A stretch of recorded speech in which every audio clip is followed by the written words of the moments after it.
Hello everyone, कैसे हैं आप सब? I hope everyone is good. So आपने आई होप कल का रिवीजन लेक्चर देख लिया होगा, विच इज हमने कल अपलोड किया था chapter number 1 SQC 1 and essay 220। And I hope you enjoy. But most of this people ने सब्सक्राइब नहीं किया है, ऑल्दो व्यू टाइम बहुत ज्यादा है, बट पता नहीं क्यों सब्सक्राइब नहीं किया। इससे मेरे को एक चीज याद आती है, मैं गिरा हुआ बंदा जमानी चुमली है। तो प्लीज सब्सक्राइब कर दो यार, इतना अच्छा कंटेंट मिल रहा है। चलो, इसी के साथ हम चैप्टर नंबर 2 स्टार्ट करते हैं। Chapter number 2 is our journal auditing principles and auditors responsibility. तो ये हमारा मॉड्यूल का चैप्टर है। एक क्विक ब्रीफ दे देते हैं जिन्होंने पहली बार रिवीजन वीडियो सुन रहे हैं। सी, ये रिवीजन वीडियोस में हम आपके study mat C A final का स्टडी मैट यूज करेंगे ऑडिट का। और आपको, अगर आपने किसी दूसरे टीचर से क्लासेस ले रखी हैं, आपको उनका स्टडी मैट सामने रखना है। जैसे जैसे मैं शब्द रिपीट वो वर्ड्स बोलूं, वैसे वैसे आपको बोलना है। क्योंकि देखा देखा देखा, सुना सुना सुना, बट कुछ याद नहीं किया, कोई फायदा नहीं है रिवीजन वीडियो देखने का। साथ में आपको एक नोटबुक रखनी है और एक पेन रखना है, और जो भी चीजें बोलूं साथ साथ लिखनी भी है। बिकॉज जब हमारी सारी सेंसेस इन्वॉल्व होती है, हम सुन रहे हैं, हम बोल रहे हैं, हम लिख रहे हैं, तो हमारी लर्निंग एफिशिएंसी बहुत बढ़ जाती है। तो इसी के साथ शुरू करते हैं with our second chapter, general auditing principles and auditors responsibility. See, इस चैप्टर में हमें क्या क्या पढ़ना है? इस चैप्टर में हमें एक बहुत सारे एसेस पढ़ने हैं। एसे 240, एसे 250, एसे 260, 299 एंड 402। हमें 5 स्टैंडर्ड्स ऑन ऑडिटिंग पढ़ने हैं इस पूरे चैप्टर में। देख, एसे नंबर 240, एसे 240 जो है वो बात करता है about the auditors responsibility related to fraud in an audit of financial statement.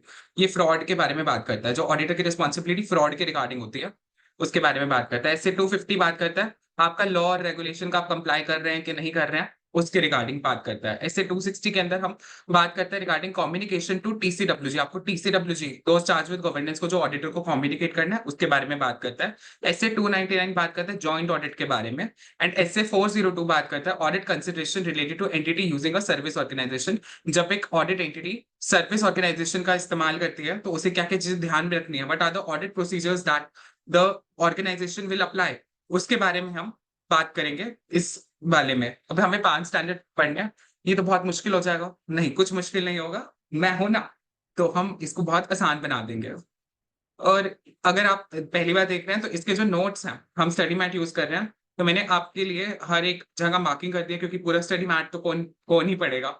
तो हम we have mark each and everything with the mnemonics, और सीक्वेंस हमने मार्क कर दिया। तो आप टेलीग्राम चैनल पे ज्वाइन कर सकते हैं। टेलीग्राम चैनल का डिस्क्रिप्शन बॉक्स इस वीडियो के डिस्क्रिप्शन बॉक्स में मिल जाएगा, वहां से आप टेलीग्राम चैनल ज्वाइन करिए, और वहां पर आपको पीडीएफ मिल जाएगा, और वो पीडीएफ को डाउनलोड करके आप रिविजन लेक्चर का मस्त आनंद उठाइए।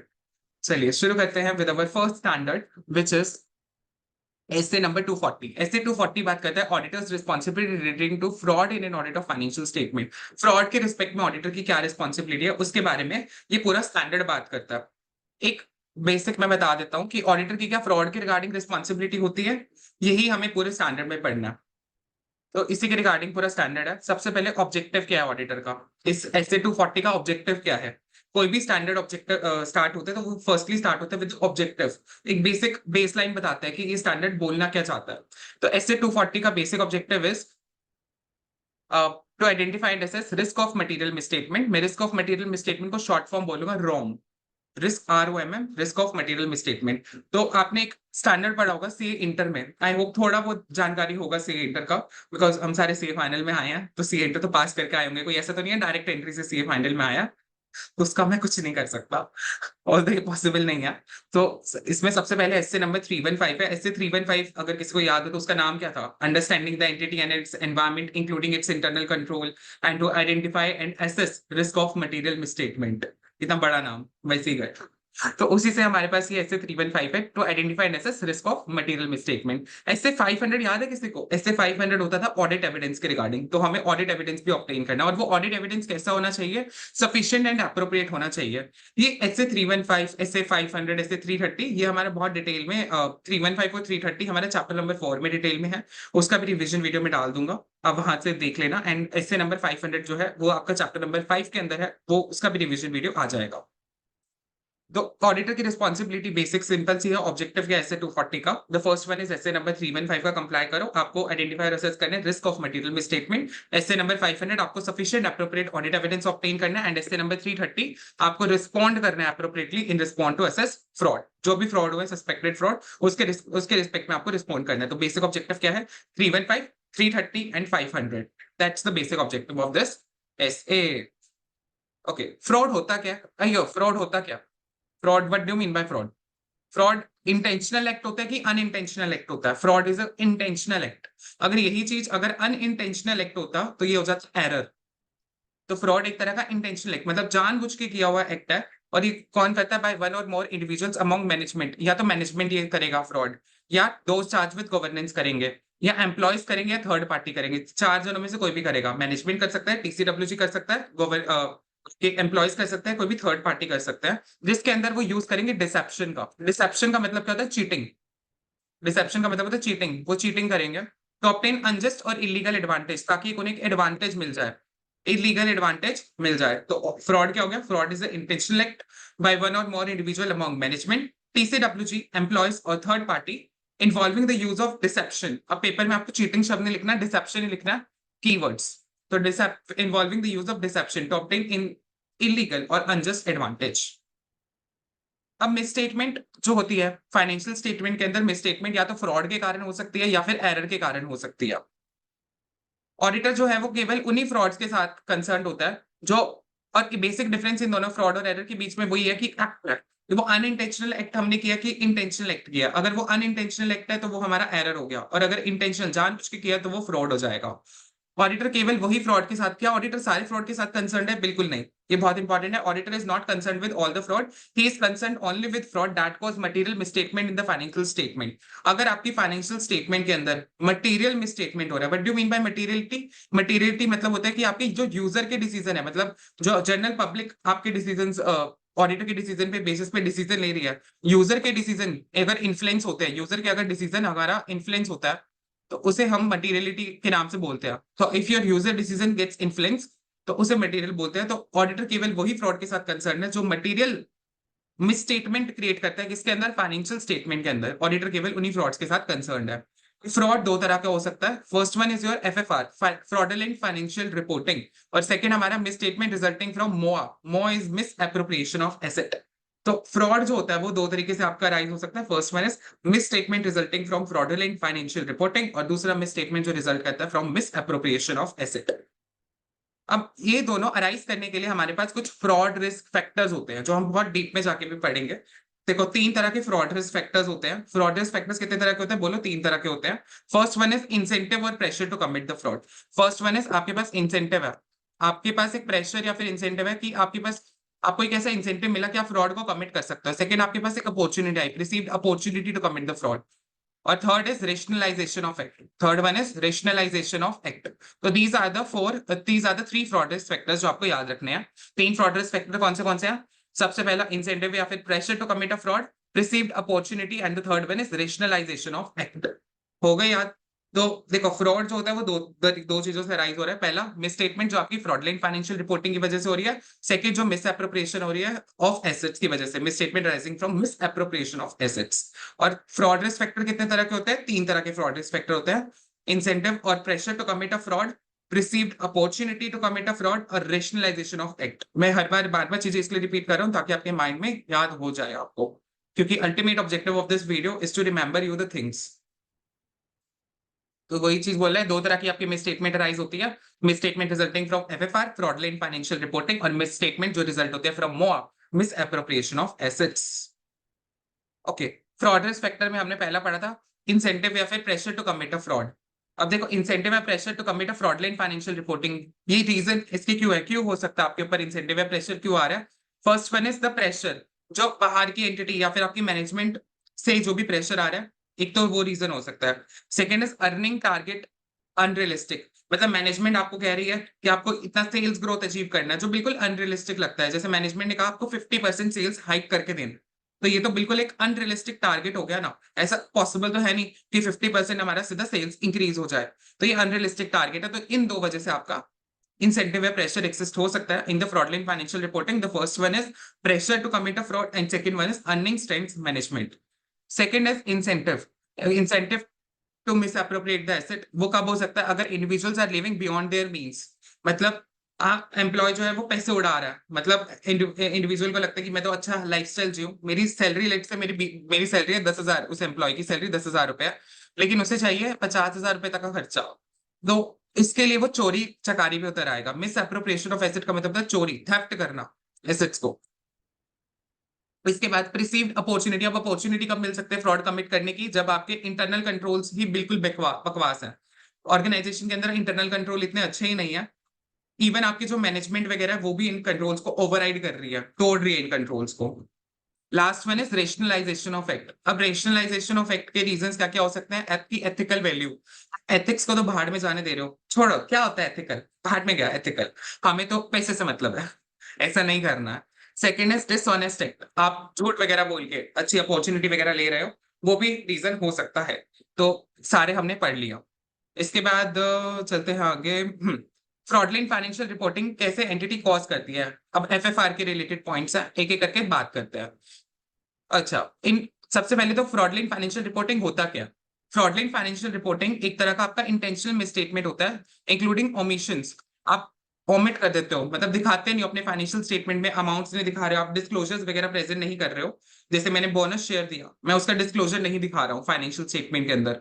तो ऐसे ओमिशन या फिर मिसस्टेटमेंट जो भी हमारे फाइनेंशियल स्टेटमेंट्स के अंदर हम कुछ चीजें नहीं दिखा रहे हैं, ताकि मैं डिसीव कर सकूं फाइनेंशियल स्टेटमेंट के यूजर्स को. मैं फाइनेंशियल स्टेटमेंट के यूजर्स को धोखा दे सकूं, चीट कर सकूं उनके साथ. That is simple our fraudulent financial reporting. तो फ्रॉडलेंट फाइनेंशियल रिपोर्टिंग का मतलब क्या होता है? Intentional misstatement including omission of amounts और disclosure in financial statement in order to deceive the financial statement users. अभी करते क्यों है? क्यों फ्रॉडलेंट फाइनेंशियल रिपोर्टिंग आपको करना है? इसका रीजन होता है अर्निंग्स मैनेजमेंट. जो मैंने बताया था ना, अनरियलिस्टिक टारगेट 50% आपको इंक्रीज करके देना, दैट इज अर्निंग मैनेजमेंट. ये अनरियलिस्टिक टारगेट करना. अभी स्टार्ट आउट कैसे होता है? स्टार्ट कैसे होता है? छोटे छोटे एक्शंस आप लेते हो, आप इनएप्रोप्रिएट एडजस्टमेंट्स या assumptions का इस्तेमाल करो मैनेजमेंट अपनी फाइनेंशियल स्टेटमेंट में. सी, जो जजमेंट्स या फिर जो भी हम assumptions वगैरह लेते हैं, जैसे मेरे को डेप्रिसिएशन WDV मेथड पे चार्ज करना है कि मेरे को स्ट्रेट लाइन मेथड पे चार्ज करना है, वो सारा मैनेजमेंट अपनी जजमेंट के बेसिस पे इंस्टिंक्ट करती है. तो आप ऐसे ऐसे इनएप्रोप्रिएट एडजस्टमेंट्स या जजमेंट्स वगैरह का इस्तेमाल करके आप अर्निंग मैनेजमेंट के थ्रू कर सकते हो. अब इसके रीजन क्या होता है क्यों अर्निंग मैनेजमेंट करना? एक तो मार्केट की एक्सपेक्टेशन. मार्केट सोच रही है कंपनी तो ग्रो करेगी. हम शेयर प्राइसेस के इन्फ्लुएंस होता है ना फैक्टर, कि आपकी कितनी on the basis of incentives या फिर एक्सपेक्टेशन ऑफ द इन्वेस्टर्स, आपके स्टॉक के प्राइसेस चेंज होते रहते हैं. तो फर्स्ट थिंग इज इंसेंटिव. आपको वो मार्केट एक्सपेक्टेशन मीट करने का सबसे पहला आपका प्रेशर है आपके ऊपर. Second is desire to maximise compensation based on performance. आप अपनी सैलरी बढ़ाना चाहते हो. लेट्स से मैनेजमेंट ने कहा तुम इतना सेल्स टारगेट अचीव कर लो, मैं तुम्हारी सैलरी बढ़ा के दे दूंगा. तो ये रीजन हो सकता है. या मैनेजमेंट जानबूझ के ऐसी पोजीशन ले रही है जिससे फ्रॉडलेंट फाइनेंशियल रिपोर्टिंग हो सके, आपकी फ्रॉडलेंट फाइनेंशियल स्टेटमेंट हो सके आपकी फाइनेंशियल स्टेटमेंट के अंदर. एंड लास्ट वन इज आप अपनी इनकम को कोई भी कंपनी अपनी इनकम को बढ़ाना चाहती है. बढ़ा क्यों रही है? ताकि उसे बैंक से लोन इजीली मिल जाए for raising your bank financing. या इनकम को कम करना चाहती है ताकि टैक्स वगैरह उसे कम देना पड़े. तो सिंपल सी बात है. अभी तक हमने क्या पढ़ा? फ्रॉड रिस्क फैक्टर के बारे में पढ़ा. What do you mean by fraudulent financial reporting? Fraud FFR क्या होता है? फ्रॉडलेंट फाइनेंशियल रिपोर्टिंग मतलब एक इंटेंशनल मिसस्टेटमेंट होता है इंक्लूडिंग ओमिशंस. आप ओमिट कर रहे हो अमाउंट का या डिस्क्लोजर का फाइनेंशियल स्टेटमेंट में. क्यों कर रहे हो? ताकि आप धोखा दे सको, डिसीव कर सको फाइनेंशियल स्टेटमेंट के यूजर्स को. इसका रीजन क्या होता है? इसका रीजन है अर्निंग्स मैनेजमेंट. ये हम स्टार्ट कैसे करते हैं? छोटे छोटे स्टेप्स लेके, बेबी बेस स्टेप्स लेते हैं, छोटे छोटे स्टेप्स लेते हैं और साथ ही साथ इनएप्रोप्रिएट एडजस्टमेंट्स करते हैं assumptions वगैरह का. अब इसके रीजन क्या हो सकता है? 4 रीजन हो सकता है. पहला reason is your to meet the market expectation. आपको मार्केट की एक्सपेक्टेशन को मीट करना है. सेकंड रीजन आपके पास हो सकता है कि आपको अपनी जो कंपनसेशन एम्प्लॉय को वो बढ़ानी है to maximise compensation based on performance. Third one is management का जानबूझ के ऐसी पोजीशन ले रही है जिससे वो आपके फाइनेंशियल्स वगैरह को मटेरियली मिसस्टेट कर सके. And the fourth one is management चाहती है कि अपनी कंपनी की अर्निंग बढ़ाए ताकि बैंक फाइनेंसिंग इजीली मिल जाए, या फिर अपनी कंपनी की अर्निंग गिराए ताकि उसे टैक्स वगैरह कम देना पड़े. फ्रॉडलेंट फाइनेंशियल रिपोर्टिंग अब अकम्प्लिश कैसे हो सकती है? फ्रॉडलेंट फाइनेंशियल रिपोर्टिंग आप कर कैसे सकते हो? ऊपर क्वेश्चन था फ्रॉडलेंट फाइनेंशियल रिपोर्टिंग कैसे होती है, रीजन हमने देखा था. अब फ्रॉडलेंट फाइनेंशियल रिपोर्टिंग अकम्प्लिश कैसे होती है? अकम्प्लिश कैसे होती है? तो इसके लिए एक मेमोरी टेक्निक है विच इज माफी दे दो मम्मी, माफी दे दो मॉम, माफी दे दो मॉम. ये हमारी मेमोरी टेक्निक है। आप इसे अकम्प्लिश कैसे कर सकते हो? माफी के थ्रू अकम्प्लिश कर सकते हो। मम्मी की माफी ले लो, आप वैसे अकम्प्लिश कर सकते हो। तो माफी का मतलब हो जाएगा, एम से हो जाएगा मैनिपुलेशन, ए से हो जाएगा अल्टरेशन एंड एफ से हो जाएगा फॉल्सिफिकेशन। मैनिपुलेट करके, अल्टरेट करके या फॉल्सिफिकेट करके अकाउंट्स को, आप अपने अकाउंट्स डॉक्यूमेंट्स को मैनिपुलेट करके, फॉल्सिफिकेट करके, वैसे आप कर सकते हो। मैनिपुलेट, फॉल्सिफिकेशन, फॉल्सिफिकेशन मतलब जैसे फोर्जरी, आप फोर्ज कर सकते हो डॉक्यूमेंट्स वगैरह को, या फिर अल्टरेशन कर सकते हो अपने अकाउंटिंग रिकॉर्ड्स का। ये तो हो गया एम। अब ओ से मतलब क्या है? ओ से ओमिशन, जानबूझ के इंटेंशनल ओमिशन करके कर सकते हो। एंड एम से आ जाएगा miss application of accounting principles. आप अकाउंटिंग, जो आपके बेसिक अकाउंटिंग प्रिंसिपल्स होते हैं, गोइंग कंसर्न हो गया या फिर आपके कंसिस्टेंसी वाला हो गया, एक्रूअल कॉन्सेप्ट हो गया, तो उन सबका मिस एप्लीकेशन करके भी फ्रॉडलेंट फाइनेंशियल रिपोर्टिंग कर सकते हो। तो फ्रॉडलेंट फाइनेंशियल रिपोर्टिंग कैसे कंप्लीट होती है? बोलो मैम, टेक्निक। माफी दे दो मम्मी, माफी दे दो मॉम, माफी दे दो मॉम। एम से आ जाएगा हमारे पास मैनिपुलेशन, ए से आ जाएगा ऑल्टरेशन एंड एफ से आ जाएगा फॉल्सिफिकेशन। और मॉम से एम हमारा हो गया कंप्लीट। अब ओ से आ जाता है ओमिशन एंड एम से आ जाता है हमारे पास misapplication of accounting principles. अब मैनेजमेंट कैसे कंट्रोल्स को ओवरराइड कर सकती है, उसकी कुछ टेक्निक्स बता दो। मैनेजमेंट कैसे कंट्रोल्स को ओवरराइड कर सकते हैं, उसकी कुछ टेक्निक्स। देखो, मैनेजमेंट कंट्रोल को कैसे ओवरराइड कर सकते हैं, उसकी टेक्निक्स है, उसके रिगार्डिंग पॉइंट्स हैं। ये सीक्वेंस में नहीं है, तो मैंने कुछ सीक्वेंस में बना दिया कि जिससे हमें इजीली याद हो जाए। सबसे पहले तो रिकॉर्ड करके फिक्टिशियस जर्नल एंट्रीज, मतलब जो जर्नल एंट्रीज एग्जिस्ट हुई नहीं है, फिक्टिशियस जर्नल एंट्री रिकॉर्ड करके कर सकती है। सेकंड इज सिग्निफिकेंट या फिर अनयूजुअल ट्रांजेक्शंस के अंदर एंटर करके, जो usually not in the ordinary course of business में जो ट्रांजेक्शंस नहीं होती है, उनमें एंटर करके। थर्ड थिंग, आपके पास हो सकता है कॉम्प्लेक्स ट्रांजेक्शंस वगैरह में एंटर करके कर सकते हैं, जैसे हेजिंग वगैरह हो गया, ऐसी कॉम्प्लेक्स ट्रांजेक्शन में एंटर करके कर सकते हैं। या फिर इनअप्रोप्रिएटली एडजस्टिंग असम्पशंस, जो हमने यहाँ पर भी पढ़ा था कि मैनेजमेंट जो है वो इनअप्रोप्रिएट एडजस्टमेंट्स वगैरह के थ्रू कर सकती है फ्रॉडलेंट फाइनेंशियल रिपोर्टिंग। तो वही चीजें इनअप्रोप्रिएट एडजस्टमेंट्स के थ्रू कर सकते हैं। तो 4 पॉइंट तो भी याद हो गए होंगे। पहला क्या था? फिक्टिशियस जर्नल एंट्री रिकॉर्ड करना। सेकंड, कॉम्प्लेक्स ट्रांजेक्शंस के अंदर एंटर करना, अनयूजुअल ट्रांजेक्शंस के अंदर एंटर करना। And the fourth one is inappropriate adjust करना assumptions को। और फिर नेक्स्ट आता है रिकॉग्निशन, जो होते हैं उसको ओमिट, जो भी रिकॉग्निशन हम करते हैं फाइनेंशियल स्टेटमेंट में बड़ी सारे आइटम्स का, उनका रिकॉग्निशन आप ओमिट कर रहे हो, कर ही नहीं रहे हो, एडवांस पहले कर रहे हो या फिर बाद में डिले कर रहे हो, इसके थ्रू कर सकते हो। या फिर कंसील, या फिर नॉट डिस्क्लोजिंग फैक्ट्स, फैक्ट्स को छुपा रही है, कंसील कर रही है, दिखा नहीं रही है। तो ये आपकी टेक्निक्स होती है कि मैनेजमेंट कैसे ओवरराइड कर सकते हैं कंट्रोल्स को। बोलो टेक्निक्स कौन सी हैं? सबसे पहले हमारे पास है रिकॉर्ड करके, फिक्टिशियस जर्नल एंट्रीज रिकॉर्ड करके कर सकती है। सेकंड, अनयूजुअल ट्रांजैक्शंस के अंदर एंटर कर सकती है, कॉम्प्लेक्स ट्रांजैक्शंस के अंदर एंटर कर सकती है। नेक्स्ट हमारे पास है जो भी एजम्पशंस वगैरह यूज कर रहे हो, उसको इनअप्रोप्रिएट एजम्पशंस वगैरह का इस्तेमाल कर रही है। आपकी जो रिकॉग्निशन है फाइनेंशियल स्टेटमेंट के अंदर, उसको एडवांस कर रही है, ओमिट कर रही है, डिले कर रही है उसकी recognition of the principles. And last में कंसील या फिर फैक्ट्स को डिस्क्लोज नहीं कर रही है।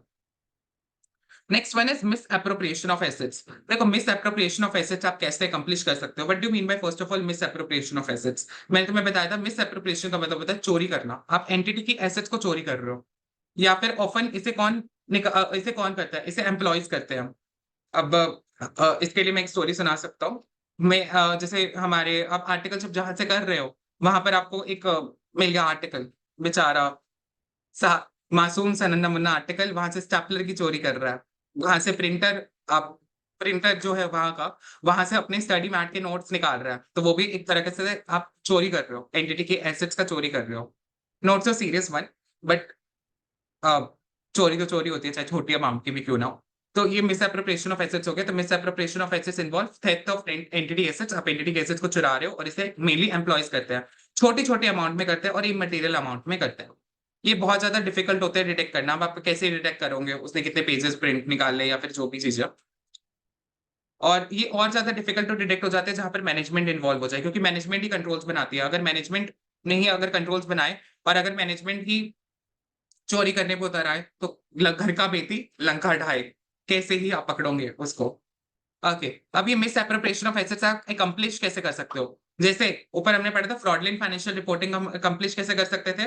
मम्मी मुझे माफी दे दो, माफी मॉम, उसके थ्रू हम अकम्प्लिश कर सकते हैं। और जैसे इसी तरीके से मिस एप्रोप्रिएशन ऑफ एसेट्स आप कैसे अकम्प्लिश कर सकते हो? 4 तरीकों के थ्रू आप अकम्प्लिश कर सकते हो मिस एप्रोप्रिएशन ऑफ एसेट्स। सबसे पहले तो एम्बेजल रिसिट्स, जो भी पैसा आ रहा है सेल्स का, जो भी पैसा वगैरह आ रहा है, उसकी चोरी चकारी करके। जैसे मेरे को कैश में पैसा आया, मैंने बुक्स में डेटर दिखा दिया, ये हो गया मिस एप्रोप्रिएशन ऑफ एसेट्स। वो जो कैश सेल्स हुई, उसका पैसा मैंने अपनी जेब में रख लिया और बुक्स के अंदर मैंने दिखा दिया डेटर्स, मतलब क्रेडिट सेल्स दिखा दिया। स्टील फिजिकल एसेट्स और intellectual property. Sell physical assets और इंटेलेक्चुअल प्रॉपर्टी, जैसे मैंने छोटी छोटी अमाउंट्स ऑफ इन्वेंटरी की चोरी की और मैंने उसे पर्सनल यूज के लिए यूज कर रहा हूँ। कॉजिंग एन एंटिटी टू पे फॉर गुड्स एंड सर्विसेज जो रिसीव ही नहीं हुआ है, जैसे मैंने कोई फिक्टिशियस वेंडर को पेमेंट कर दी, या फिर मैंने फिक्टिशियस एम्प्लॉयज वगैरह की सैलरी वगैरह दिखा दी, तो ये मैंने वही एंटिटी को मैं उस गुड्स एंड सर्विसेज के लिए पे करवा रहा हूँ जो एक्चुअली उसने सर्विसेज रिसीव ही नहीं किया, एम्प्लॉय की सर्विस रिसीव नहीं की, लेकिन मैं एंटिटी से फिक्टिशियस एम्प्लॉय की सैलरी निकाल रहा हूँ। Using an entity assets for personal use, आप एंटिटी की एसेट्स को पर्सनल यूज की तरह इस्तेमाल कर रहे हो for the collateral purpose. Miss appropriation of assets आप तो चार तरीकों से आप अकम्प्लिश कर सकते हो, बोलो फटाफट से। एम्बेजल करके रिसर्च, रिसर्च की चोरी करके, फिजिकल एसेट्स और इंटेलेक्चुअल प्रॉपर्टी को चोरी करके, कॉजिंग एन एंटिटी टू पे फॉर गुड्स एंड सर्विसेज जो एक्चुअली में उसने रिसीव ही नहीं किया, और using an entity assets for your personal use. Miss appropriation of assets आप अकम्प्लिश कैसे कर सकते हो, तो ये आप अकम्प्लिश कर सकते हो फॉल्स या फिर मिसलीडिंग डॉक्यूमेंट्स के थ्रू, मतलब जाली डॉक्यूमेंट्स, गलत डॉक्यूमेंट्स वगैरह के थ्रू आप अकम्प्लिश कर सकते हो।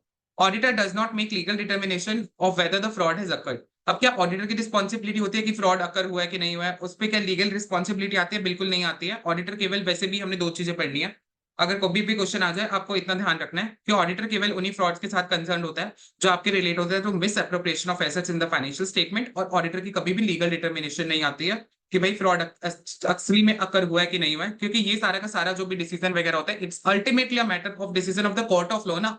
आपका कोर्ट देखेगा कि फ्रॉड हुआ है कि नहीं हुआ है, ऑडिटर पे कितनी आप रिस्पॉन्सिबिलिटी डालोगे। लेकिन जैसे ही अगर आप ऑडिटर को कुछ सस्पेक्टनेस होती है कि यहाँ पर फ्रॉड अकर होने वाला है, यहाँ पर फ्रॉड अकर हुआ है, तो वो एंटिटी को जाके बता दे, वो सही है। तो auditor does not make legal determination of whether the fraud has occurred. तो किसकी प्राइमरी रिस्पॉन्सिबिलिटी है to prevent and detect the fraud?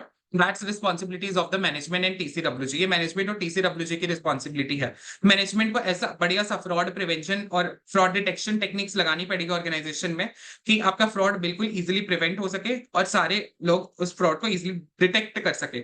एक मैनेजमेंट को एक कल्चर क्रिएट कर देना है, एक वाइब क्रिएट कर देनी है ऑनेस्टी और एथिकल बिहेवियर की। कल याद आया कल्चर, कल अगर किसी ने चैप्टर 1 का देखा होगा, उसे रिलेट हो रही होंगी चीजें। तो मैनेजमेंट प्राइमरी रिस्पॉन्सिबिलिटी है to prevent and detect fraud. Primary responsibilities of the management in TCWG, first one is strong emphasis लगाना किस पे? Fraud prevention and fraud detection पे, और मैनेजमेंट को एक कल्चर क्रिएट कर देना है ऑनेस्टी और एथिकल बिहेवियर का। ओके, इसके बाद आता है रिस्पॉन्सिबिलिटी ऑफ ऑडिटर। अब ऑडिटर की क्या रिस्पॉन्सिबिलिटी है? तो मैंने क्या करा, जो भी की पॉइंट्स है, अब लास्ट डे पे आप कितना ही पढ़ के चले जाओगे, तो ये जो भी की पॉइंट्स है वो लिख लिया, इतना आपको एक मेन आपको एक मेमोरी टेक्निक की तरह याद हो जाएगा। पहला है रीजनेबल एश्योरेंस। अब ऑडिटर को फर्स्ट ऑफ ऑल, ऑडिटर की main responsibility is to obtain, auditor को ऑब्जेक्टिव बताओ as per SA number 200, auditor objective is to obtain reasonable assurance that financial statement are free from material misstatement whether caused by error or fraud and to issue appropriate audit report। ये basic objective है और S A number 200 के according audit का। I hope सबको पता भी होगा। तो ऑडिटर, एज एन ऑडिटर हम केवल एक रीजनेबल एश्योरेंस ऑब्टेन कर सकते हैं, हम एब्सोल्यूट एश्योरेंस ऑब्टेन नहीं कर सकते हैं। इसके बाद आता है क्यों नहीं कर सकते? इनहेरेंट लिमिटेशंस के कारण नहीं ऑब्टेन कर सकते। तो सेकंड पॉइंट ये आ जाएगा, because of inherent limitation of audit. इसलिए अनअवॉइडेबल रिस्क होता है कि कुछ तरह की मिसस्टेटमेंट वगैरह आपकी डिटेक्ट नहीं कर पाएगा। इवन आपने कितनी अच्छे से स्टैंडर्ड्स ऑन ऑडिटिंग पूरे एसए पे लगा दिया ऑडिट पे, लेकिन कुछ मिसस्टेटमेंट्स आपकी नहीं ढूंढ पाएगा auditor, because of inherent limitations of audit. इसके बाद फ्रॉड वर्सेस एरर। देखो, फ्रॉड जो होता है वो एक तरह का आपका इंटेंशनल एक्ट होता है, एरर जो होता है वो एक अनइंटेंशनल एक्ट होता है। कहां पर ज्यादा रिस्क ऑफ मटेरियल मिसस्टेटमेंट है? फ्रॉड में ज्यादा है, क्योंकि फ्रॉड जो है वो उसको डिटेक्ट करना बहुत ज्यादा मुश्किल होता है, क्योंकि फ्रॉड किया ही इस तरीके से जाता है, एक आपका केयरफुली ऑर्गेनाइज स्कीम के थ्रू किया जाता है जो डिफिकल्ट होता है टू कंसील। ये भी आई गेस लिखा होगा ये रहा। दिस इज बिकॉज फ्रॉड में इन्वॉल्व सोफिस्टिकेटेड और केयरफुली ऑर्गेनाइज स्कीम जो इस तरीके से की जाती है ताकि आप उसे छुपा सको। इसके बाद आता है कल्यूजन। कल्यूजन मतलब मिल के लोग कर रहे हैं फ्रॉड वगैरह को, तो और ज्यादा डिफिकल्ट हो जाएगा डिटेक्ट करना अगर कल्यूजन हो गया। कल्यूजन जो है उसके लिए एंटिटी को ऐसा लगता है कि जो उसे ऑडिट एविडेंस वगैरह मिल रहे हैं वो परसुएसिव मिल रहे हैं। परसुएसिव का मतलब होता है मनाने वाले, मतलब उसे लग रहा है हाँ चलो ठीक है ट्रांजेक्शन सही से हुआ है, लेकिन इनफैक्ट वैसा नहीं होता है। तो कल्यूजन वाले तो और ज्यादा डिफिकल्ट हो जाता है डिटेक्ट करना। एबिलिटी टू डिटेक्ट, अब देखो ऑडिटर की ability to detect whether fraud हुआ है कि नहीं हुआ है वो डिपेंड करता है एमसीएस पे।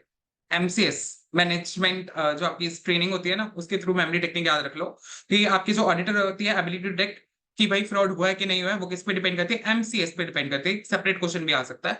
एमसीएस का मतलब क्या हो गया? एम से हमारे पास हो गया, M is for, M represent manipulation, जो भी आपका एक्सटेंट ऑफ मैनिपुलेशन वगैरह इन्वॉल्व होता है उस पे एक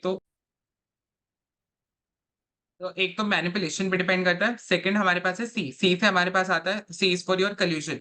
कितना कल्यूजन इन्वॉल्व है, कितने लोग इन्वॉल्व है, उस पर डिपेंड करता है। एंड इससे हमारे पास आता है स्किलफुलनेस ऑफ द परपेटर, कि आपकी कितनी स्किलफुलनेस है, मतलब आप कितनी एबिलिटी आपके पास है कि आप ये फ्रॉड वगैरह को डिटेक्ट कर सको। और नेक्स्ट हमारे पास है सीनियरिटी ऑफ इंडिविजुअल्स इन्वॉल्व, मतलब अगर बहुत ज्यादा हाई लेवल ऑफ सीनियर्स अगर इन्वॉल्व होंगे फ्रॉड वगैरह करने में तो और डिफिकल्ट हो जाएगा डिटेक्ट करना। और लास्ट हमारे पास आता है relative size of individual amount manipulated, कितने अमाउंट का फ्रॉड हुआ है उस पर भी डिपेंड करता है। तो आपकी एबिलिटी, ऑडिटर की ability to detect the fraud, वो डिपेंड करती है एमसीएस पे। एम का मतलब क्या है, मैनिपुलेशन, सी से हमारे पास कल्यूजन, और एस से हमारे पास तीन चीजें आती हैं, skillfulness of perpetrator, relative size of individual amount जो भी मिस्टेक कर रहे हो, और last one is your seniority of those individuals.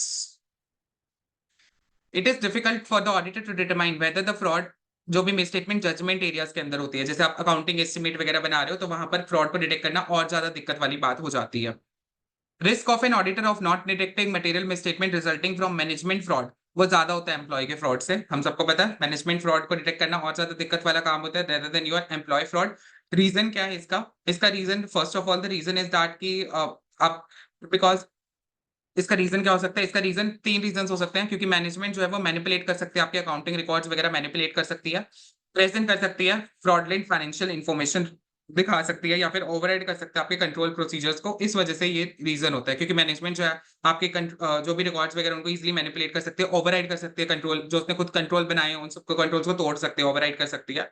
And last one is fraudulent financial information को प्रेजेंट कर सकते हैं। इसलिए ऑडिटर को प्रोफेशनल स्केप्टिसिज्म मेंटेन करनी है। प्रोफेशनल स्केप्टिसिज्म होता है अपना माइंड खुला रखना, कीपिंग योर माइंड ओपन जब भी आप ऑडिट कर रहे हो, रिगार्डिंग द पॉसिबल जो भी फ्रॉड्स वगैरह हो सकते हैं उसके रिगार्डिंग आपको अपना माइंड को बिल्कुल ओपन रखना है, keeping your mind open, that is professional scepticism. CA inter, क्यों याद दिला रहे हो? थोड़ा बहुत तो कुछ याद होना चाहिए, नहीं है तो कोई इश्यू नहीं है। चलो, तो ऑडिटर्स की रिस्पॉन्सिबिलिटी यही है, first of all is to obtain reasonable assurance, second one is inherent limitation, fraud causes error के पॉइंट देखे, कल्यूजन देखा, ability to detect fraud in judgment area, ability to detect judgment areas के regarding point देखे, management versus employee fraud देखा कि management वाला fraud ज्यादा होता है, रीजन इसका हमने तीन रीजन देखे थे। इसके बाद प्रोफेशनल स्केप्टिसिज्म इसलिए आपको मेंटेन करना चाहिए। तो की पॉइंट्स हैं, आप लास्ट डे पे से की पॉइंट्स पे भी फोकस करके चले जाओगे तो आपको याद आ जाएंगी चीजें। ओके, अब आता है नेक्स्ट हमारे पास आता है what do you mean by fraud risk factors. देखो फ्रॉड रिस्क फैक्टर्स क्या आते हैं, फ्रॉड रिस्क फैक्टर्स हमने ऊपर पढ़े थे, तीन फ्रॉड रिस्क फैक्टर्स थे। पहला हमने पढ़ा था perceived opportunity to commit a fraud, आपके पास एक इंसेंटिव या अपॉर्चुनिटी है फ्रॉड को कमिट करने की। सेकंड हमने पढ़ा था परसीव्ड इंसेंटिव प्रेशर, अपॉर्चुनिटी, और third one is rationalisation of act. ये तीन हमने फ्रॉड रिस्क फैक्टर्स पढ़े थे, तो वही फ्रॉड रिस्क फैक्टर तीन हमें पढ़ने हैं। जैसे there is an need to meet expectation of third party, unrealistic profit target, या कंट्रोल एनवायरनमेंट इतना इफेक्टिव नहीं है। ये तीन रीजंस हो सकते हैं फ्रॉड रिस्क फैक्टर्स के, जो ऑलरेडी हमने ऊपर वो बॉक्स में पढ़े थे। अब यहाँ से ये देखो, यहाँ से जहां से मैंने मार्किंग कर रखी है, अगर तुम यहाँ से जाओगे यहाँ तक, पेज नंबर 12.14 तक, यहाँ तक, ये वाला जितना भी है ये आपको एक बार जस्ट रीड मारना है और निकालना है, क्योंकि इतना कुछ याद नहीं करना, ये इतना इंपॉर्टेंट भी नहीं है। ये फ्रॉड रिस्क फैक्टर्स को इन्होंने बहुत डीप में एक्सप्लेन कर रखा है, मैं आपको एक बार जस्ट पढ़ा देता हूँ, समझाऊंगा। बाकी मैंने कुछ कुछ साइड में मार्किंग्स वगैरह कर रखी हैं, आप उतना उतना उतना उतना पढ़ लेना, आपका काम बन जाएगा। क्योंकि इतना कुछ ज्यादा याद रखने जाओगे तो कुछ याद नहीं रहेगा, एक बार रीड कर लो। बाई चांस अगर एमसीक्यूज में चीजें आ जाती हैं तो आपको एमसीक्यू प्रॉन टॉपिक है ये, आपको बस ये बॉक्स वाली चीज आपको एमसीक्यू के लिए याद रखनी है। क्वेश्चन बहुत मुश्किल है बनना, अगर बन भी जाता है तो आप एमसीक्यू के लिए थोड़ा बहुत याद रख रहे हो तो आप लिख लोगे, और अगर याद करने तो कर लेना, वो तुम्हारी चॉइस है। सबसे पहले हमारे पास आता है misstatement related to fraudulent financial reporting. देखो misstatement related to fraudulent financial reporting में हमारे पास फ्रॉड रिस्क फैक्टर्स, पहला फ्रॉड रिस्क फैक्टर देखते हैं विच इज योर इंसेंटिव और प्रेशर। अब देखो इंसेंटिव प्रेशर में ये थ्रेटेड होता है बाय ईआईसी, इकोनॉमिक इंडस्ट्री और एंटिटी का ऑपरेटिंग कंडीशन से वो बहुत ज्यादा अफेक्ट होता है। तो इसके रीजंस क्या क्या हो सकते हैं, कंपटीशन बढ़ना is the first reason, rapid changes हो रहे हैं, डिमांड कम हो रही है, लॉसेस बढ़ रहे हैं, नेगेटिव कैश फ्लोस, ग्रोथ बढ़ रही है, या फिर न्यू अकाउंटिंग स्टैट्यूटरी रिक्वायरमेंट्स है। कुछ नेगेटिव फैक्टर्स हैं, कुछ पॉजिटिव फैक्टर्स हैं जो आपके थ्रेटन होते हैं बाय ईआईसी, इकोनॉमिक इंटीग्रिटी और एंटिटी का ऑपरेटिंग कंडीशन से। तो ये इंसेंटिव था। इसके बाद एक्सपेक्टेशन ऑफ थर्ड पार्टी कैसे अराइज होती है, देखो एक्सपेक्टेशन ऑफ थर्ड पार्टी ये ऐसे अराइज होगी। सबसे पहले तो आपने ओवर ऑप्टिमिस्टिक प्रेस रिलीज की, मतलब आपने क्रिएट कर दी अपॉर्चुनिटी की, अपने प्रेस रिलीज, जो बोर्ड ऑफ डायरेक्टर्स ने जो प्रेस रिलीज नहीं करते कि जहां पर आप अपने फाइनेंशियल स्टेटमेंट्स का, फाइनेंशियल ईयर का रिजल्ट्स बताते हो, वहां पर आपने ऐसे मस्त रिजल्ट बता दिया कि ओवर एक्सपेक्टेशन क्रिएट हो गई in the minds of your investors.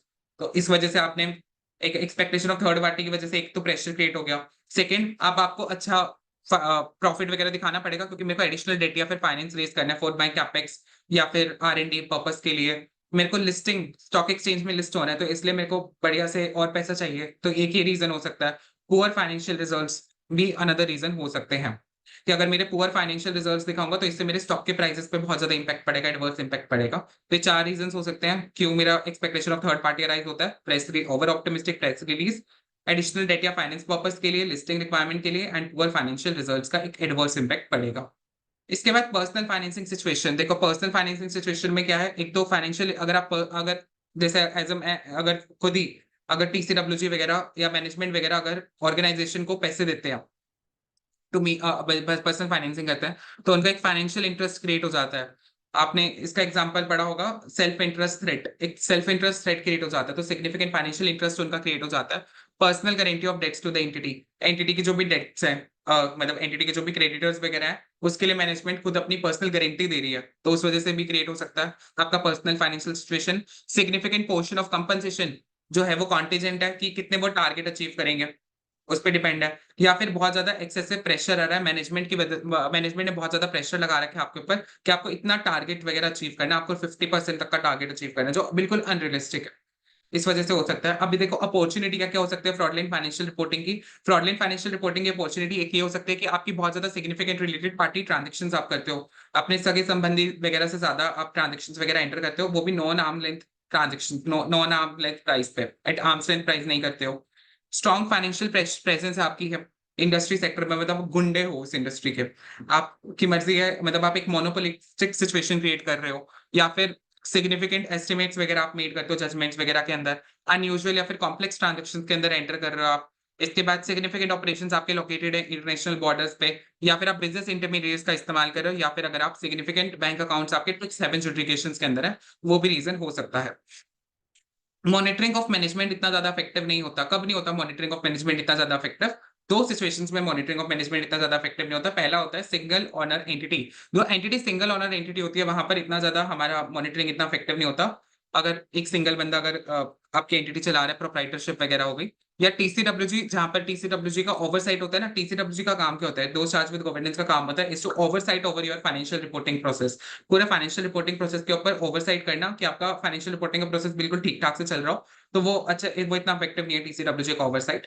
तो ये दो रीजंस हो सकते हैं आपके कि मॉनिटरिंग ऑफ कंट्रोल्स इतना ज्यादा इफेक्टिव नहीं है। इसके बाद कॉम्प्लेक्स या फिर अनस्टेबल ऑर्गेनाइजेशन स्ट्रक्चर। तो यहाँ तो नाम में ही गुण है, क्वेश्चन के नाम में ही गुण है, आपको क्वेश्चन खुद ही आंसर बता के चल रहा है। कॉम्प्लेक्स से हमारे पास आ जाएगा कॉम्प्लेक्स ऑर्गेनाइजेशन स्ट्रक्चर। आपका ऑर्गेनाइजेशन का स्ट्रक्चर इतना कॉम्प्लेक्स है, भाई ऑडिटर को समझ ही नहीं आ रहा है, इतना कॉम्प्लेक्स ऑर्गेनाइजेशन स्ट्रक्चर है। अनस्टेबल कब होगा? जब लोग छोड़ छोड़ के जा रहे हैं। अब बहुत ज्यादा हाई टर्नओवर है, लोग छोड़ के जा रहे हैं, सीनियर मैनेजमेंट छोड़ के जा रहे हैं, लीगल काउंसिल TCWG बहुत ज्यादा जल्दी छोड़ के जा रहे हैं आपके ऑर्गेनाइजेशन को। There is a high turnover of senior management, legal counsel and TCWG। Difficulty in generation of organisation controlling interest. Controlling interest को डिटरमाइन करना बहुत ज्यादा डिफिकल्ट हो रहा है कि किसका एंटिटी में कंट्रोलिंग इंटरेस्ट है। इंटरनल कंट्रोल के कंपोनेंट्स कब डेफिशिएंट होते हैं? देखो इंटरनल कंपोनेंट्स के कंट्रोल तब डेफिशिएंट हो सकता है if there is a high turnover rate of employment in accounting. Internal audit staff बहुत जल्दी छोड़ के जगह जाएगा, तो मेरे कंट्रोल्स इतना इफेक्टिव नहीं होंगे, क्योंकि जो नया बंदा आएगा समझने में उसे टाइम लगता है। तो इस वजह से एक रीजन ये हो गया। सेकंड हमारे पास आ गया इनएडिक्वेट मॉनिटरिंग ऑफ कंट्रोल्स। कंट्रोल्स इतने अच्छे तरीके से आप मॉनिटर ही नहीं कर रहे हो, या फिर अकाउंटिंग या फिर इंटरनल कंट्रोल सिस्टम आपके इतने इफेक्टिव ही नहीं है, तो ये भी रीजन हो सकता है। इसके बाद एटीट्यूड और रेशनलाइजेशन के रीजंस क्या क्या हो सकते हैं? पहला हो गया एथिकल स्टैंडर्ड्स। आप एथिक्स का पालन नहीं कर रहे हो, एक्सेसिव पार्टिसिपेशन कर रहे हो अकाउंटिंग पॉलिसीज के अंदर, मैनेजमेंट का बहुत ज्यादा सिग्निफिकेंट इन्फ्लुएंस है, क्योंकि जजमेंट एरिया है, तो यहाँ पर रिस्क और ज्यादा राइज हो जाएगा। There is non history of violation of securities law, या फिर अर्निंग ट्रेंड की वजह से भी आपको फर्क पड़ सकता है, या एक्सेसिव या फिर अनरियलिस्टिक फोरकास्ट वगैरह है। सिग्निफिकेंट आपके इंटरनल कंट्रोल्स बहुत ही डेफिशिएंट है। टैक्स मोटिवेटेड रीजंस हो सकता है। लो मोराल है सीनियर मैनेजमेंट वगैरह के बीच में। ऑनर मैनेजमेंट जो है कोई भी डिस्टिंक्शन नहीं मेक कर रहे बिजनेस की ट्रांजेक्शन और पर्सनल ट्रांजेक्शन के बीच में। डिस्प्यूट है स्टेक होल्डर्स के बीच में, या फिर इनएप्रोप्रिएट आप अकाउंटिंग वगैरह एजम्पशंस का इस्तेमाल कर सकते हो। या फिर एक चीज है रिलेशनशिप बिटवीन मैनेजमेंट और जो करंट और प्रीडेसेसर ऑडिटर होती है, वो बहुत ज्यादा स्ट्रेन्ड हो सकते हैं। कब कब स्ट्रेन्ड हो सकती है, कब इनके रिश्ते खराब हो सकते हैं आप मैनेजमेंट और ऑडिटर के? पहला बात, मैनेजमेंट बहुत ज्यादा फ्रीक्वेंट डिस्प्यूट्स वगैरह हो रहे हैं रिगार्डिंग ऑडिटिंग अकाउंटिंग मैटर्स पे, मैनेजमेंट का कुछ और व्यू है, आपका कुछ और व्यू है एज एन ऑडिटर, एक ये रीजन हो सकता है। सेकंड, अनरीजनेबल डिमांड है, ओवर टाइम कॉन्स्टेंट, मतलब मैनेजमेंट कह रहा है 30 मिनट में ऑडिट करके दे मेरे को, आपको लग रहा है कि इस ऑडिट एविडेंस ऑब्टेन करने में बहुत ज्यादा टाइम लग जाएगा, एक ये रीजन हो सकता है। रिस्ट्रिक्शन हो सकता है ऑडिटर के ऊपर, कि ऑडिटर के ऊपर रिस्ट्रिक्शन लगा दिया कि तू ये वाला एविडेंस वगैरह जाके नहीं चेक कर सकता, यहाँ पर तू इससे इंस्पेक्ट नहीं कर सकता, तो ये रिस्ट्रिक्शन लगा दी ऑडिटर के स्कोप पे। और attempts to influence scope on auditor's work, आपके काम पे ही रिस्ट्रिक्शन वगैरह लगा रहे हैं, तो इस जब भी ऐसी चीजें होती है तो ऑडिटर का ओपिनियन होता है वो मॉडिफाई होता है उसकी रिपोर्ट में। ऑडिटर अपना ओपिनियन को मॉडिफाई कर देगा रिपोर्ट में। तो ये था हमारा फ्रॉडलेंट फाइनेंशियल रिपोर्टिंग है, जो भी आपके फ्रॉड रिस्क फैक्टर थे, हमने तीनों फ्रॉड रिस्क फैक्टर पढ़ लिया, इंसेंटिव प्रेशर पढ़ लिया, अपॉर्चुनिटी पढ़ लिया एंड एटीट्यूड या फिर रेशनलाइजेशन ऑफ एक्ट पढ़ लिया। अब आता है नेक्स्ट हमारे पास एक दो दो फ्रॉड तो दो तरीकों से राइज हो सकता है ना, from the misappropriation of fraudulent financial reporting, और सेकंड हमारे पास from the fraud resulting from fraudulent mis जो भी material misstatement rising from MOA is misappropriation of assets की वजह से जो अराइज होती है। तो इसके पहला fraud risk factor is your incentive या प्रेशर। इंसेंटिव प्रेशर में भी वही है, personal financial obligation. Personal financial obligation का बोल सकता है, देखो आप पे एक इंसेंटिव तब क्रिएट हो सकता है, आपको पता चला कि मेरे को तो ऑर्गेनाइजेशन फ्यूचर में निकालने वाली है, तो क्यों ना चोरी चोरी करके ही निकल जाए, एक ही हो सकता है रीजन। सेकंड हमारे पास है आपका कंपनसेशन। देखो आपकी एक्सपेक्टेशन थी कि मेरे को सैलरी, लेट्स से मेरी सैलरी का हाइक जो है वो 10% होना चाहिए, जबकि मैनेजमेंट ने आपकी सैलरी का कोई हाइक नहीं किया, तो एक आपका जो कंपनसेशन का एक्सपेक्टेशन था वो मेट नहीं किया, या आपका प्लान्ड प्रमोशन अकर नहीं हुआ। आपको लग रहा था कि मेरा प्रमोशन वगैरह होगा, लेकिन आपका प्लान प्रमोशन अकर नहीं हुआ। तो ये तीन रीजंस हो सकते हैं आपके पर्सनल फाइनेंसिंग ऑब्लिगेशन के, lay off, compensation and promotion. Opportunity कब कब हो सकती है, देखो अपॉर्चुनिटी अराइज तब हो सकती है where there is a will there is a way. मतलब कैश बहुत ज्यादा पड़ा हुआ है, कैश बहुत ज्यादा पड़ा हुआ है, तो आप चोरी करने की सोचोगे। इन्वेंट्री बहुत छोटी छोटी अमाउंट की है, पॉकेट की जेब में डाल के चलो निकल लेते हैं, किसको क्या ही पता चलेगा। इजीली कन्वर्टेबल एसेट्स हैं, बिल्कुल आप इजीली उसे कन्वर्ट कर सकते हो, जैसे बियर एंड बॉन्ड्स होते हैं, डायमंड्स वगैरह हो गए, कंप्यूटर चिप्स हो गए, किसी मार्केट में जाके किसी भी दुकान पे बेचा, पैसे लिए, बस हो गया साफ। फिक्स एसेट्स बहुत छोटी छोटी साइज में है, तो इस वजह से हो सकता है। इनएडिक्वेट इंटरनल कंट्रोल ओवर एसेट्स, आपके इंटरनल कंट्रोल्स इतने अच्छे नहीं है एसेट्स के ऊपर। ये कब कब हो सकता है आपके इंटरनल कंट्रोल्स इतने अच्छे ना हो। पहला है इनएडिक्वेट सेग्रीगेशन ऑफ ड्यूटीज, आपकी सेग्रीगेशन ऑफ ड्यूटीज आप बिल्कुल अच्छे से सेग्रीगेट नहीं कर रहे हो ड्यूटीज का। इंडिपेंडेंट चेक्स इतने अच्छे से नहीं है, मतलब ऑर्गेनाइजेशन सेग्रीगेशन ऑफ ड्यूटीज का मतलब क्या होता है कि आपकी जो अथॉरिटी और रिस्पॉन्सिबिलिटी के अकॉर्डिंग ड्यूटीज वगैरह डिवाइड होती है, वो बिल्कुल प्रॉपर नहीं है। एक बेसिक इंटरनल कंट्रोल ये होता है कि एक जना सारी ट्रांजेक्शन्स को खुद चेक ना करे, हर एक का काम दूसरे के काम पे कॉम्प्लीमेंट्री होना चाहिए। तो सेग्रीगेशन ऑफ ड्यूटीज वगैरह नहीं है। इसके बाद मतलब मेकर चेकर अलग अलग नहीं है किसी भी ट्रांजेक्शन्स के। इनएडिक्वेट oversight of the senior management expenditure, आप सीनियर मैनेजमेंट का एक्सपेंडिचर, जैसे अगर आपने इंटरनल ऑडिट किया होगा तो उसके अंदर हम टीएडीएस देखते हैं, travelling allowances and daily allowances. तो ट्रैवलिंग अलाउंसेस डेली अलाउंसेस का ओवरसाइट अच्छे से नहीं कर रहे हो। इनएडिक्वेट oversight of the senior management expenditure, inadequate management oversight of employees responsibility, inadequate job application screening, applicant की जो सीवीज वगैरह आ रहे हैं वो बिल्कुल प्रॉपर नहीं चेक कर रहे हो, और मतलब ये चेक नहीं कर रहे हो कि उसके पास बंदे के पास एक्सपर्टीज वगैरह है कि नहीं है, उसके पास प्रोफेशनल नॉलेज एक्सपीरियंस है कि नहीं है। इसके बाद inadequate record keeping of assets, inadequate system of authorization and approval of transactions can be the reason. Inadequate physical safeguard over cash, आपका कैश के ऊपर इतना अच्छा फिजिकल सेफगार्ड नहीं है। लैक ऑफ कंप्लीट और timely reconciliation of assets, lack of timely and inappropriate documentation of transactions को आप अच्छे से डॉक्यूमेंट नहीं कर रहे, lack of mandatory vacation, employees को वेकेशन वगैरह पे जाने नहीं दे रहे हो। इसके बाद inadequate management understanding of IT, आपके एम्प्लॉयज आईटी को समझ ही नहीं पा रहे हैं, या फिर इनएडिक्वेट मॉनिटरिंग भी हो सकती है आपकी। Inadequate access control over automated records, मतलब आपके जो रिकॉर्ड्स हैं फाइनेंशियल रिकॉर्ड्स वगैरह उस पर आपका बिल्कुल कंट्रोल अच्छे से नहीं है, तो ये आपके कुछ रीजंस हो सकते हैं adequate internal controls over assets के। सेकंड इज रेशनलाइजेशन और एटीट्यूड। लास्ट हमारा fraud risk factor is rationalisation. Attitude क्या हो सकता है, जैसे मैनेजमेंट पेटी थेफ्ट को इतना टॉलरेट ही नहीं करती, मतलब बिल्कुल टॉलरेंस है टू पेटी थेफ्ट, मतलब मैनेजमेंट को कोई फर्क ही नहीं पड़ता छोटे छोटे थेफ्ट होने से। इस वजह से आपकी एक अपॉर्चुनिटी आ जाती है, आपके आपको एटीट्यूड लग जाता है कि हाँ चोरी कर लेते हैं, क्या फर्क पड़ता है, एम्प्लॉयज को ऐसा लग सकता है। या फिर disregard the need of monitoring, management monitoring को देखते ही नहीं है, मॉनिटरिंग की क्या ही जरूरत है, वो चीज ये देखते हैं। इसके बाद इंटरनल कंट्रोल्स को डिसरिगार्ड कर रहे हैं, या डिसप्लेजर या डिससेटिस्फेक्शन एंटिटी का है आपसे, आपकी और एंटिटी की बिल्कुल जमती नहीं है। इसके बाद चेंजेस इन बिहेवियर और लाइफस्टाइल, आपको बढ़िया लाइफस्टाइल चाहिए, तो इस वजह से आप कर सकते हो ये वाला काम।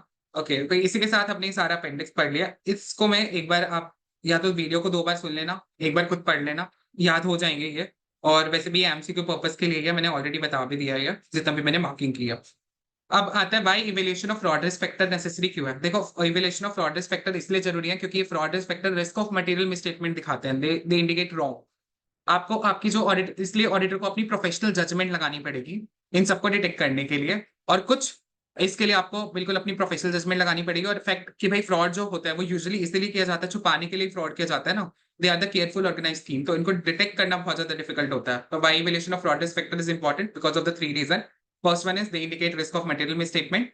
फ्रॉड जो होते हैं यूजुअली इस तरीके से कमिट होते हैं which is they become very difficult to detect and they require access of use of lots of your professional judgment. Maintaining professional scepticism. अब देखो प्रोफेशनल स्केप्टिसिज्म आपको मेंटेन करनी है पूरे ऑडिट के दौरान। आप प्रोफेशनल स्केप्टिसिज्म को मेंटेन करोगे।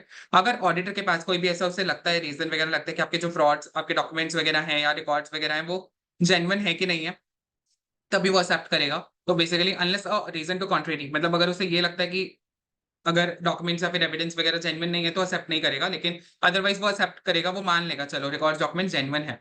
अदरवाइज अगर उसे लगता है कि नहीं है, जेन्युइन नहीं है, तो वो इन्वेस्टिगेट करेगा और चीजों को इन्वेस्टिगेट करेगा further.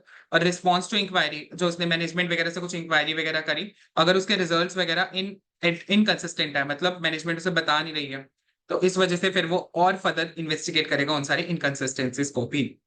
Discussion among engagement team, बिल्कुल डिस्कशन हो सकते हैं एंगेजमेंट टीम के बीच में। ये एंगेजमेंट टीम के डिस्कशन क्या होती है बीच में कि आपको कहां पर लगा, एंगेजमेंट टीम आपस में बातचीत करेगी how and where the entity financial statement were susceptible to material misstatement due to fraud. हमें कहां कहां लगा कि हाँ यहाँ मटेरियल मिसस्टेटमेंट हो सकते हैं आपकी फाइनेंशियल स्टेटमेंट के बीच में, तो वो मैनेजमेंट एक दूसरे से डिस्कस करेंगे। ऑडिट प्रोसीजर्स पे आ जाते हैं जो बहुत ज्यादा इंपॉर्टेंट है, मेनली यहीं से क्वेश्चन बनने के चांसेस रहेंगे। ऑडिट प्रोसीजर्स, देखो ऑडिट प्रोसीजर्स जो है इसके 4 पॉइंट्स है। पहला है रैप, रिस्क असेसमेंट प्रोसीजर्स की वजह से हो सकता है। Next ROM at financial level, अगर response to assess risk at financial statement level. और ROM at assertion level। अभी financial statement level assertion level क्या होता है मैं शॉर्ट में बता देता हूँ। डिटेल में हमारे पास चैप्टर नंबर 4 है, उसके अंदर हम बहुत डिटेल में पढ़ेंगे इन चीजों को। फाइनेंशियल स्टेटमेंट लेवल होता है आपकी पूरी पूरी ओवरऑल फाइनेंशियल स्टेटमेंट लेवल पे, मतलब परवेसिव होते हैं, they are pervasive to your whole of your entity. जबकि जो एजर्शन वाले होते हैं वो एक स्पेसिफिक एजर्शन से रिलेट होते हैं, जैसे कंप्लीटनेस एजर्शन, वैल्यूएशन एजर्शन, केवल एक उसी चीज से रिलेट करेंगे, दैट इज एजर्शन लेवल। तो हमें response to assess ROM, risk of ROM at assertion level, और लास्ट वन इज मैनेजमेंट जब कंट्रोल्स को ओवरराइड करेगा। तो 4 तरह के ऑडिट प्रोसीजर पढ़ना है, बोलो मेरे साथ। First one is RAP, RAP is your risk assessment procedures. अच्छा तुम्हें ये तो पता होगा ना ऑडिट प्रोसीजर 2 तरह का होता है, रैप होता है और फैप होता है, कहीं पता चले ये भी नहीं पता। रैप होता है रिस्क असेसमेंट प्रोसीजर और फैप होता है फर्दर ऑडिट प्रोसीजर्स। और further audit procedures furtherly divide होते हैं आपके टेस्ट ऑफ कंट्रोल्स के अंदर, और एक होते हैं आपके एनालिटिकल प्रोसीजर्स। और एनालिटिकल प्रोसीजर्स फर्दर आपके डिवाइड होते हैं आपके टेस्ट ऑफ डिटेल्स के अंदर, और सब्सटेंटिव एनालिटिकल प्रोसीजर्स होते हैं। आई होप इतना सबको पता ही होगा। रैप के लिए आपका लगता है एसए नंबर 315, रैप के लिए लगता है एसए नंबर 315, और जो फैप होता है उस पर लगता है एसए नंबर 330, और SAP जो सब्सटेंटिव एनालिटिकल प्रोसीजर होता है उसके लिए एसए 520 लगता है। इतना बेसिक आपको पता होनी चाहिए चीजें। और टेस्ट ऑफ कंट्रोल्स के लिए आपका है एसए नंबर 315 ही लगता है। बाकी इसकी कुछ चीजें हम 402 के अंदर भी पढ़ते हैं, एंटिटी जब सर्विस ऑर्गेनाइजेशन वगैरह का इस्तेमाल करती है regarding your test of controls. तो सबसे पहले रैप है। रैप के अंदर क्या क्या करेगा, सबसे पहले वो इंक्वायरी करेगा। इंक्वायरी करेगा मैनेजमेंट वगैरह से, ताकि उसे अंडरस्टैंडिंग मिल जाए कि कहाँ पर आपके मैनेजमेंट, एक इंक्वायरी करेगा मैनेजमेंट से, और ताकि अंडरस्टैंडिंग ले सके। इंक्वायरी क्यों करेगा, ऐसे 315 के लिए, ताकि वो अंडरस्टैंडिंग ले सके कि TCWG वगैरह किस तरीके से ओवरसाइट कर रही है आपके कंट्रोल्स को। अदर रैप वगैरह प्रोसीजर्स परफॉर्म करेगा, he will perform other RAP procedures, ताकि फ्रॉडलेस फैक्टर के बारे में पता चल जाए। एनालिटिकल प्रोसीजर वो परफॉर्म करेगा। इंटरनल कंट्रोल्स वगैरह देखेगा कि इंटरनल कंट्रोल्स प्रॉपर है कि नहीं है। TCWG ओवरसाइट करेगी ओवर फाइनेंशियल रिपोर्टिंग प्रोसेस, उसको देखेगा। तो रैप के अंदर क्या होगा, 5 चीजें हो गई। First one is inquiry, second one वो अदर रैप वगैरह परफॉर्म करेगा, third thing analytical procedure, fourth is your internal control, and last one is TCWG oversight करेगी ओवर फाइनेंशियल रिपोर्टिंग प्रोसेस। अब आता है ROMM at financial statement level. देखो ROMM at financial statement level के अंदर क्या क्या चीजें होंगी, 3 चीजें होंगी। सबसे पहले असाइन, मैनेजमेंट अपने जो भी आपके एम्प्लॉयज वगैरह उनको बिल्कुल असाइन करेगी, पर्सनल और सुपरवाइज करेगी। अकाउंटिंग पॉलिसी सिलेक्शन के रिगार्डिंग बातें हो सकती हैं कि आपका जो सिलेक्शन अकाउंटिंग पॉलिसी का वो बिल्कुल अप्रोप्रिएट होना चाहिए। और अकाउंटिंग पॉलिसी के जो भी एलिमेंट्स हैं, आप एक अनप्रिडिक्टेबिलिटी का एलिमेंट इनकॉर्पोरेट करोगे while selecting your accounting policy, एक अनप्रिडिक्टेबिलिटी का एलिमेंट इनकॉर्पोरेट कर देना। तो 3 चीजें हो जाएंगी management government financial statement level में, असाइन करना है, अकाउंटिंग पॉलिसी सिलेक्शन, और अनप्रिडिक्टेबिलिटी का एलिमेंट इनकॉर्पोरेट कर देना है while selecting your audit procedures.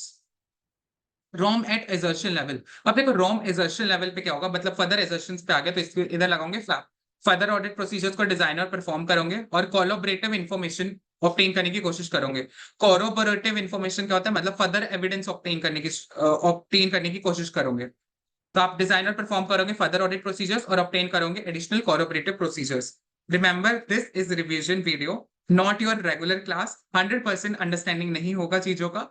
Only मैं फोकस कीवर्ड्स पे कर रहा हूँ और तुम्हारी रिटेंशन लिमिट पे फोकस कर रहा हूँ, जहां पर मेरे को लगता है मैं चीजों को थोड़ा थोड़ा एक्सप्लेन कर रहा हूँ। But this is not a regular class, उसका सब्सटीट्यूट नहीं है ये रिवीजन वीडियोस हैं। तो उसको इसी तरीके से समझो। अगर तब भी आपको कोई दिक्कत वगैरह आती है तो कमेंट सेक्शन खाली है, कमेंट सेक्शन पे जाके लिख देना। मैं ट्राई करूंगा अगर आपको चीजें समझा सकूं तो। ओके, अब यहाँ पर ना ये एक फर्दर पैरा है। ये पैरा के अंदर एक सेपरेट केस स्टडी का आपका क्वेश्चन बन सकता है इस फर्दर पैराग्राफ से। तो वो फर्दर पैराग्राफ आपको थोड़ा डीप में जाके एक इंस्टीट्यूट इससे क्वेश्चन बना सकता है, एक सेपरेट केस स्टडी का कुछ भी पूछ सकता है। तो ये पैराग्राफ आपको थोड़ा पढ़ना पड़ेगा। If the auditor identified that misstatement that management is under pressure to meet earnings expectation, there is a related risk that management is inflating sales by entering into sales agreement that includes the term that preclude revenue recognition or by invoicing sales before delivery। मतलब ये कह रहा है कि अगर management को अपना earning management वगैरह ऑब्टेन करना है तो मैनेजमेंट क्या कर सकती है, सेल्स वगैरह बढ़ाने के लिए क्या कर सकती है। अभी इंडेक्स 115, आई होप आपने एफआर पढ़ लिया हो, नहीं पढ़ा है तो कोई नहीं, मैं बता देता हूँ। इंडेक्स 115 होता है वो रिवेन्यू रिकॉग्निशन के बारे में बात करता है। रिवेन्यू रिकॉग्निशन के वो 5 स्टेप्स होते हैं ना तुम्हारे, 5 स्टेप्स होते हैं। तो वो 5 स्टेप्स जब कंप्लीट हो जाते हैं तभी आप रेवेन्यू को रिकॉर्ड कर सकते हो। तो अगर ये 5 स्टेप्स अभी कंप्लीट नहीं हुए, मैनेजमेंट ने पहले सेल्स को रिकॉर्ड कर दिया, ठीक है, तो इस वजह से अब या फिर ये 5 स्टेप्स को देखा ही नहीं, इग्नोर मारा, तो ये रीजन हो सकता है। तो इस सिचुएशन में अब ऑडिटर क्या करे, अगर आप ऐसी सिचुएशन में फंस गए तो आप क्या कर सकते हो, एक्सटर्नल कंफर्मेशन ले सकते हो पार्टीज से। आप पार्टीज वगैरह से एक्सटर्नल कंफर्मेशन ले सकते हो कि वेदर ये 5 स्टेप्स हुए कि नहीं हुए to the party outside entities. या फिर but also to confirm the details of the sales agreement including date. आप डेट देख सकते हो, डिलीवरी टाइम देख सकते हो, इसी थ्रू आप पहली चीज आप एक्सटर्नल कंफर्मेशन देख लो। आप सेल्स एग्रीमेंट को बहुत ज्यादा डीप में ज्यादा स्टडी कर लो, वो कंफर्म कर लो with regarding to the dates. और आप एक्सटर्नल कंफर्मेशन किस किस चीज के रिगार्डिंग ले सकते हो, आउटस्टैंडिंग अमाउंट के रिगार्डिंग पूछ सकते हो, डेट के रिगार्डिंग पूछ सकते हो, सेल्स एग्रीमेंट में जो डेट है, या फिर आप return, write off return, delivery terms, इन सब के बारे में पूछ सकते हो आप एक्सटर्नल पार्टी से। या फिर आप सप्लीमेंट कर सकते हो इस एक्सटर्नल प्रोसीजर्स को, इंक्वायरी, आप इंक्वायरी वगैरह भी कर सकते हो auditor with non financial personal के साथ। तो दो चीजें कर सकता है अगर ऐसा कुछ सेल्स एग्रीमेंट में लगता है। पहला वो एक्सटर्नल कंफर्मेशन प्रोसीजर परफॉर्म कर सकता है एंड सेकंड वन वो इंक्वायरी कर सकता है विद नॉन फाइनेंशियल पर्सनल्स के साथ। और last audit procedure is management override control. देखो मैनेजमेंट आपके कंट्रोल्स को ओवरराइड कर रही है, मैनेजमेंट एक यूनिक पोजीशन में होती है, वो आपके फ्रॉड्स वगैरह परपेचुएट कर सकती है, ओवरराइड कर सकते हैं आपके कंट्रोल्स वगैरह को। ओके, तो इसी के साथ हमारा सारा ऑडिट प्रोसीजर कंप्लीट हो जाता है। हमने देखा रैप, देखा ROMM at financial statement level, ROMM at assertion level, और लास्ट मैनेजमेंट ओवरराइड कंट्रोल। अब irrespective of अब एक क्वेश्चन आता है, irrespective of auditor's assessment of ROM override of control, the auditor design and perform further audit procedures। मतलब आपका चाहे कितना ही रोम रिस्क ऑफ मटेरियल स्टेटमेंट आपने देखा, लेकिन ये तीन ऐसी सिचुएशंस है, चाहे कि कोई भी लेवल आपका रोम का हो, चाहे आपको लगे कि रिस्क है नहीं है, आपको तीन चीजें तो ऑडिटर को हमेशा चेक करनी होती है। कौन सी तीन चीजें ऑडिटर को हमेशा चेक करनी होती है, तीन ईज चेक करने होते हैं ऑडिटर को। तीन ईज कौन से एंट्रीज, एस्टिमेट और एक्सेप्शन। ये तीन चीजें ऑडिटर को हमेशा चेक करनी पड़ेगी चाहे रोम कितने ही लेवल का हो। एंट्रीज मतलब जर्नल एंट्री, कि जर्नल एंट्रीज अप्रोप्रिएट है कि नहीं है आपकी। एस्टिमेट्स, जो भी आपको अकाउंटिंग एस्टिमेट्स वगैरह को ऑडिटर को रिव्यू करना पड़ेगा देखने के लिए कोई बायसनेस तो नहीं है। एक्सेप्शंस, एक्सेप्शंस मतलब होते हैं ट्रांजेक्शंस आउटसाइड द एंटिटी। जो भी significant transaction outside the entity हो रही है उसकी उसे अंडरस्टैंडिंग लेनी पड़ेगी।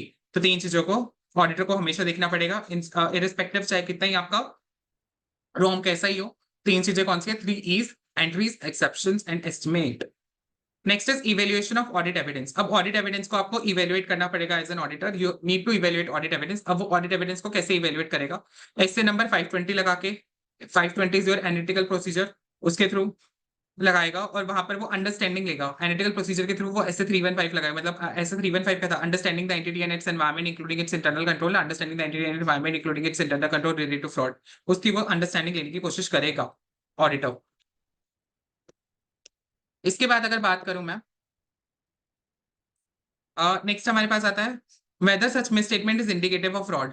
कि ये जो भी हमें मिसस्टेटमेंट वगैरह मिली है वो इंडिकेटिव ऑफ फ्रॉड है कि नहीं है, वो चीज सेकंड इवेलुएट करेगा। सबसे पहले तो वो 520 एनालिटिकल प्रोसीजर लगाएगा, वहां से वो अंडरस्टैंडिंग ले लेगा एंटिटी और उसके एनवायरमेंट वगैरह की, ताकि उसे ये पता चल जाए कि कोई ऐसा प्रीवियसली अनरिकॉग्नाइज रॉन्ग तो नहीं है जो पहले रिकॉग्नाइज आपके ऑडिट प्रोसीजर लगा के पहले वो रॉन्ग रिकॉग्नाइज नहीं हुआ था, अब रिकॉग्नाइज हो गया हो। Whether such misstatement is indicative of fraud, कि ये जो मिसस्टेटमेंट है ये फ्रॉड वगैरह दिखाती है कि नहीं दिखाती है। मिसस्टेटमेंट वेदर मटेरियल और not is result of fraud, misstatement चाहे वो मटेरियल हो चाहे नहीं मटेरियल हो, वो फ्रॉड वगैरह दिखा रही है, this become a result of fraud. And management fraud वो दिखा रही है, सीनियर पर्टिकुलर मैनेजमेंट वगैरह है कि नहीं है, मैनेजमेंट फ्रॉड तो इंडिकेट नहीं कर रही वो। पॉसिबल कल्यूजन हो सकता है, unable to conclude whether whether financial statement are materially misstated as a result of fraud, and also evaluate implication of ऐसे कि material misstatement आप conclude नहीं कर पा रहे कि material misstatement fraud के कारण हुआ है कि fraud के कारण नहीं हुआ है। तो ये evaluation of audit evidence के अंदर क्या होगा, आप analytical procedure लगाओगे, fraud वगैरह देखोगे, है fraud हो रहा है कि नहीं हो रहा, management fraud को चेक करोगे, collusion वगैरह चेक करोगे, और unable to conclude कि whether fraud हुआ है कि नहीं हुआ।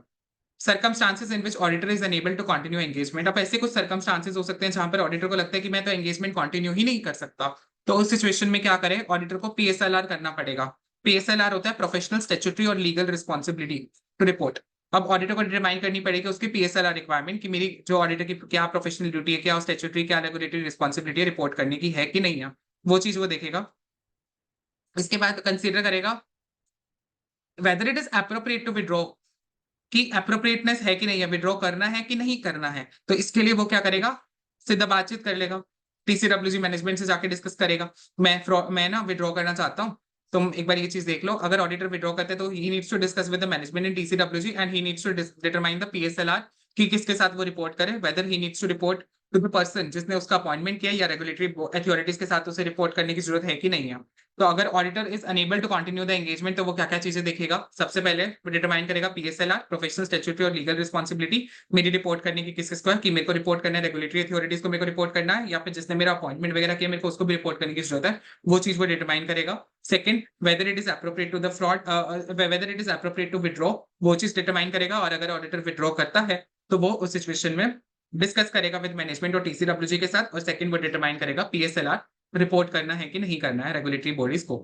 मैनेजमेंट रिप्रेजेंटेशन, देखो मैनेजमेंट रिप्रेजेंटेशन क्या होता है, मैनेजमेंट रिप्रेजेंटेशन एक रिटर्न रिप्रेजेंटेशन होता है मैनेजमेंट से और टीसीडब्ल्यूजी से। तो ये रिटर्न रिप्रेजेंटेशन रिगार्डिंग चार चीजों के रिगार्डिंग हो सकता है। First one is dim IC PDC. Dim IC PDC क्या होता है, design implementation and maintenance of internal control, कि जो इंटरनल कंट्रोल है वो प्रिडिक्ट आपको प्रिवेंट कर पा रहे, डिटेक्ट कर पा रहे, करेक्ट कर पा रहे फ्रॉड्स वगैरह को या नहीं कर पा रहा है, वो चीज सबसे पहले ऑडिटर रिटर्न रिप्रेजेंटेशन मैनेजमेंट से इस रिगार्डिंग लेगा।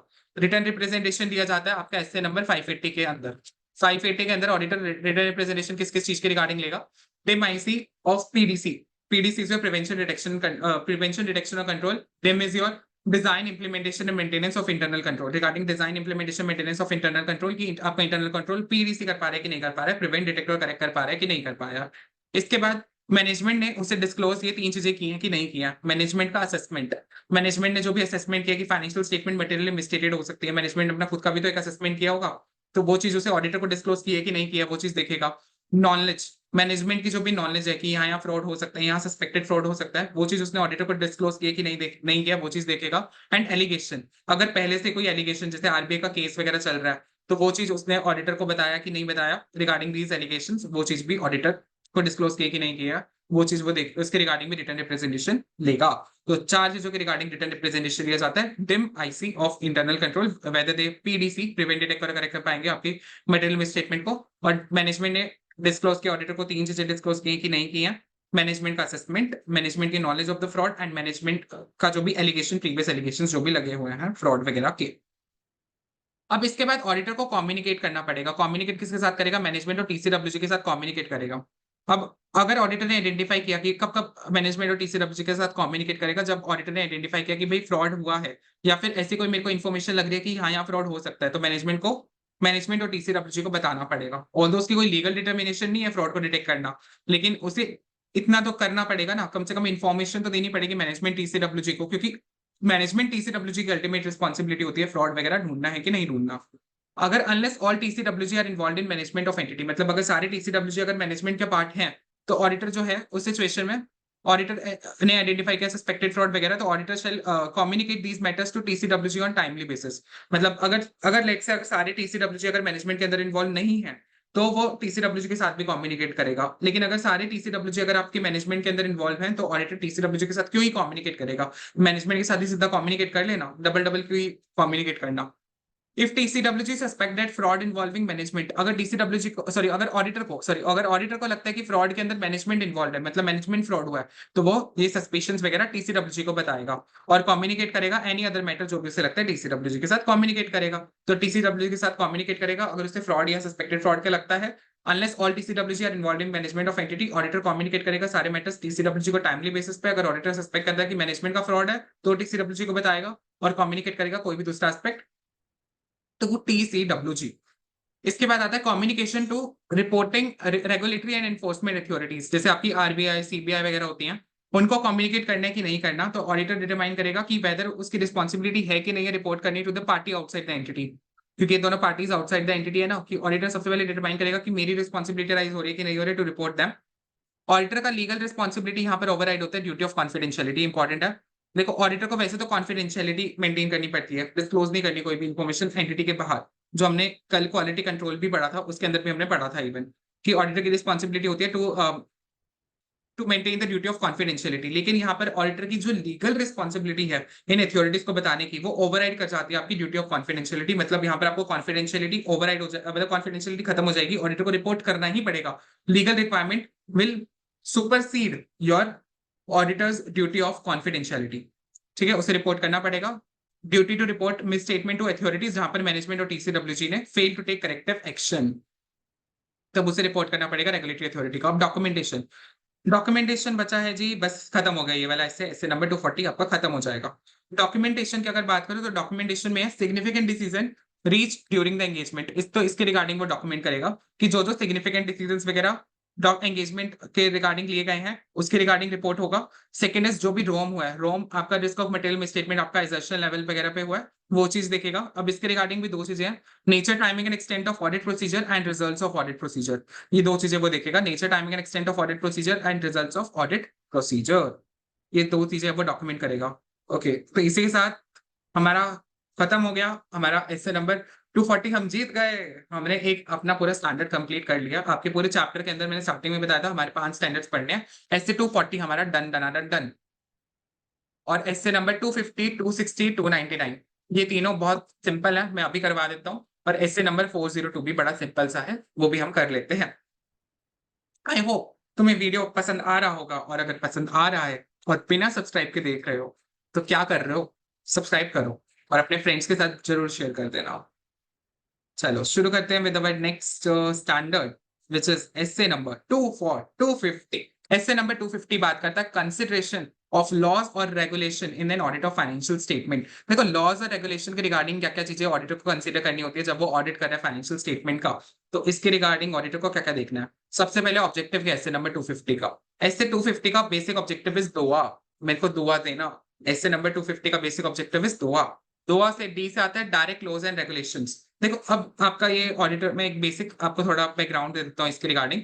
अब ऑडिटर को ना लॉ और रेगुलेशन का पालन करना है फाइनेंशियल स्टेटमेंट पे, वो दो चीजों पे डिपेंड करता है। अब ऐसे कुछ लॉज होते हैं जिनका डायरेक्ट इंपैक्ट होता है आपके फाइनेंशियल स्टेटमेंट पे, और ऐसे कुछ लॉज वगैरह होते हैं जिसका इनडायरेक्ट इंपैक्ट होता है आपके फाइनेंशियल स्टेटमेंट में, लेकिन वो जरूरी होते हैं for the operating aspect of the company और for the operating aspect of the entity. Operating aspect के लिए बहुत जरूरी होते हैं वो जो लॉज और रेगुलेशन होते हैं, they are necessary for your operating aspect of the entity.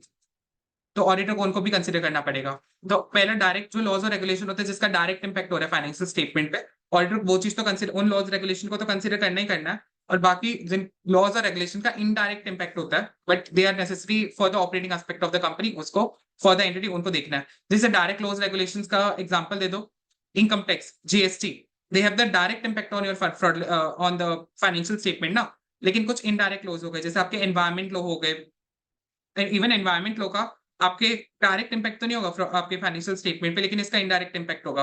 अगर आपने एनवायरमेंट लॉज वगैरह को ब्रीच किया तो आपकी गवर्नमेंट आपकी कंपनी को बंद कर सकती है, आपकी एंटिटी को सीज कर सकती है। तो इसका ऑपरेटिंग एस्पेक्ट के लिए बहुत जरूरी है आपको, इवन आपको एनवायरमेंट लॉज वगैरह को भी पालन करना पड़ेगा। You have to do the compliance of them necessarily.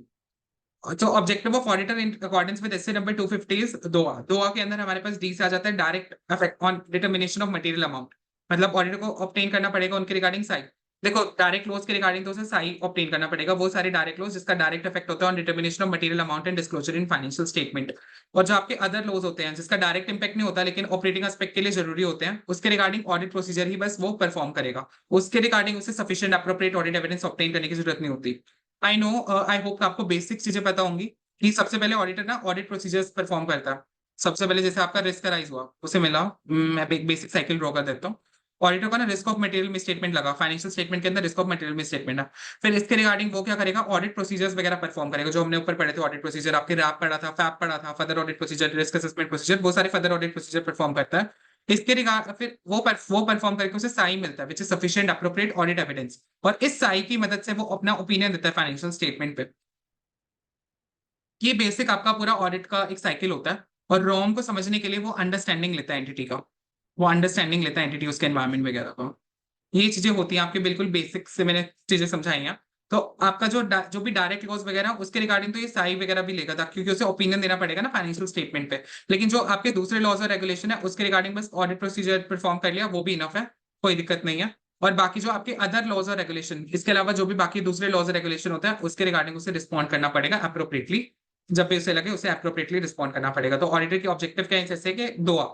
दोआ मतलब सबसे पहले जो भी आपके लॉस रेगुलेशन इसका डायरेक्ट इंपैक्ट होता है फाइनेंशियल स्टेटमेंट पे, फाइनेंशियल स्टेटमेंट की मटेरियल अमाउंट और मिसस्टेटमेंट पे, उसके रिगार्डिंग वो साई ऑब्टेन करेगा सफिशिएंट एप्रोप्रिएट ऑडिट एविडेंस। और बाकी जो आपके अदर लॉज रेगुलेशन है जिसका डायरेक्ट इफेक्ट नहीं होता फाइनेंशियल स्टेटमेंट पे, उसके रिगार्डिंग वो ऑडिट प्रोसीजर्स वगैरह परफॉर्म करेगा। और बाकी जो अदर लॉज एंड रेगुलेशंस हैं उसके रिगार्डिंग बस वो रिस्पॉन्ड करेगा उसको एप्रोप्रिएटली।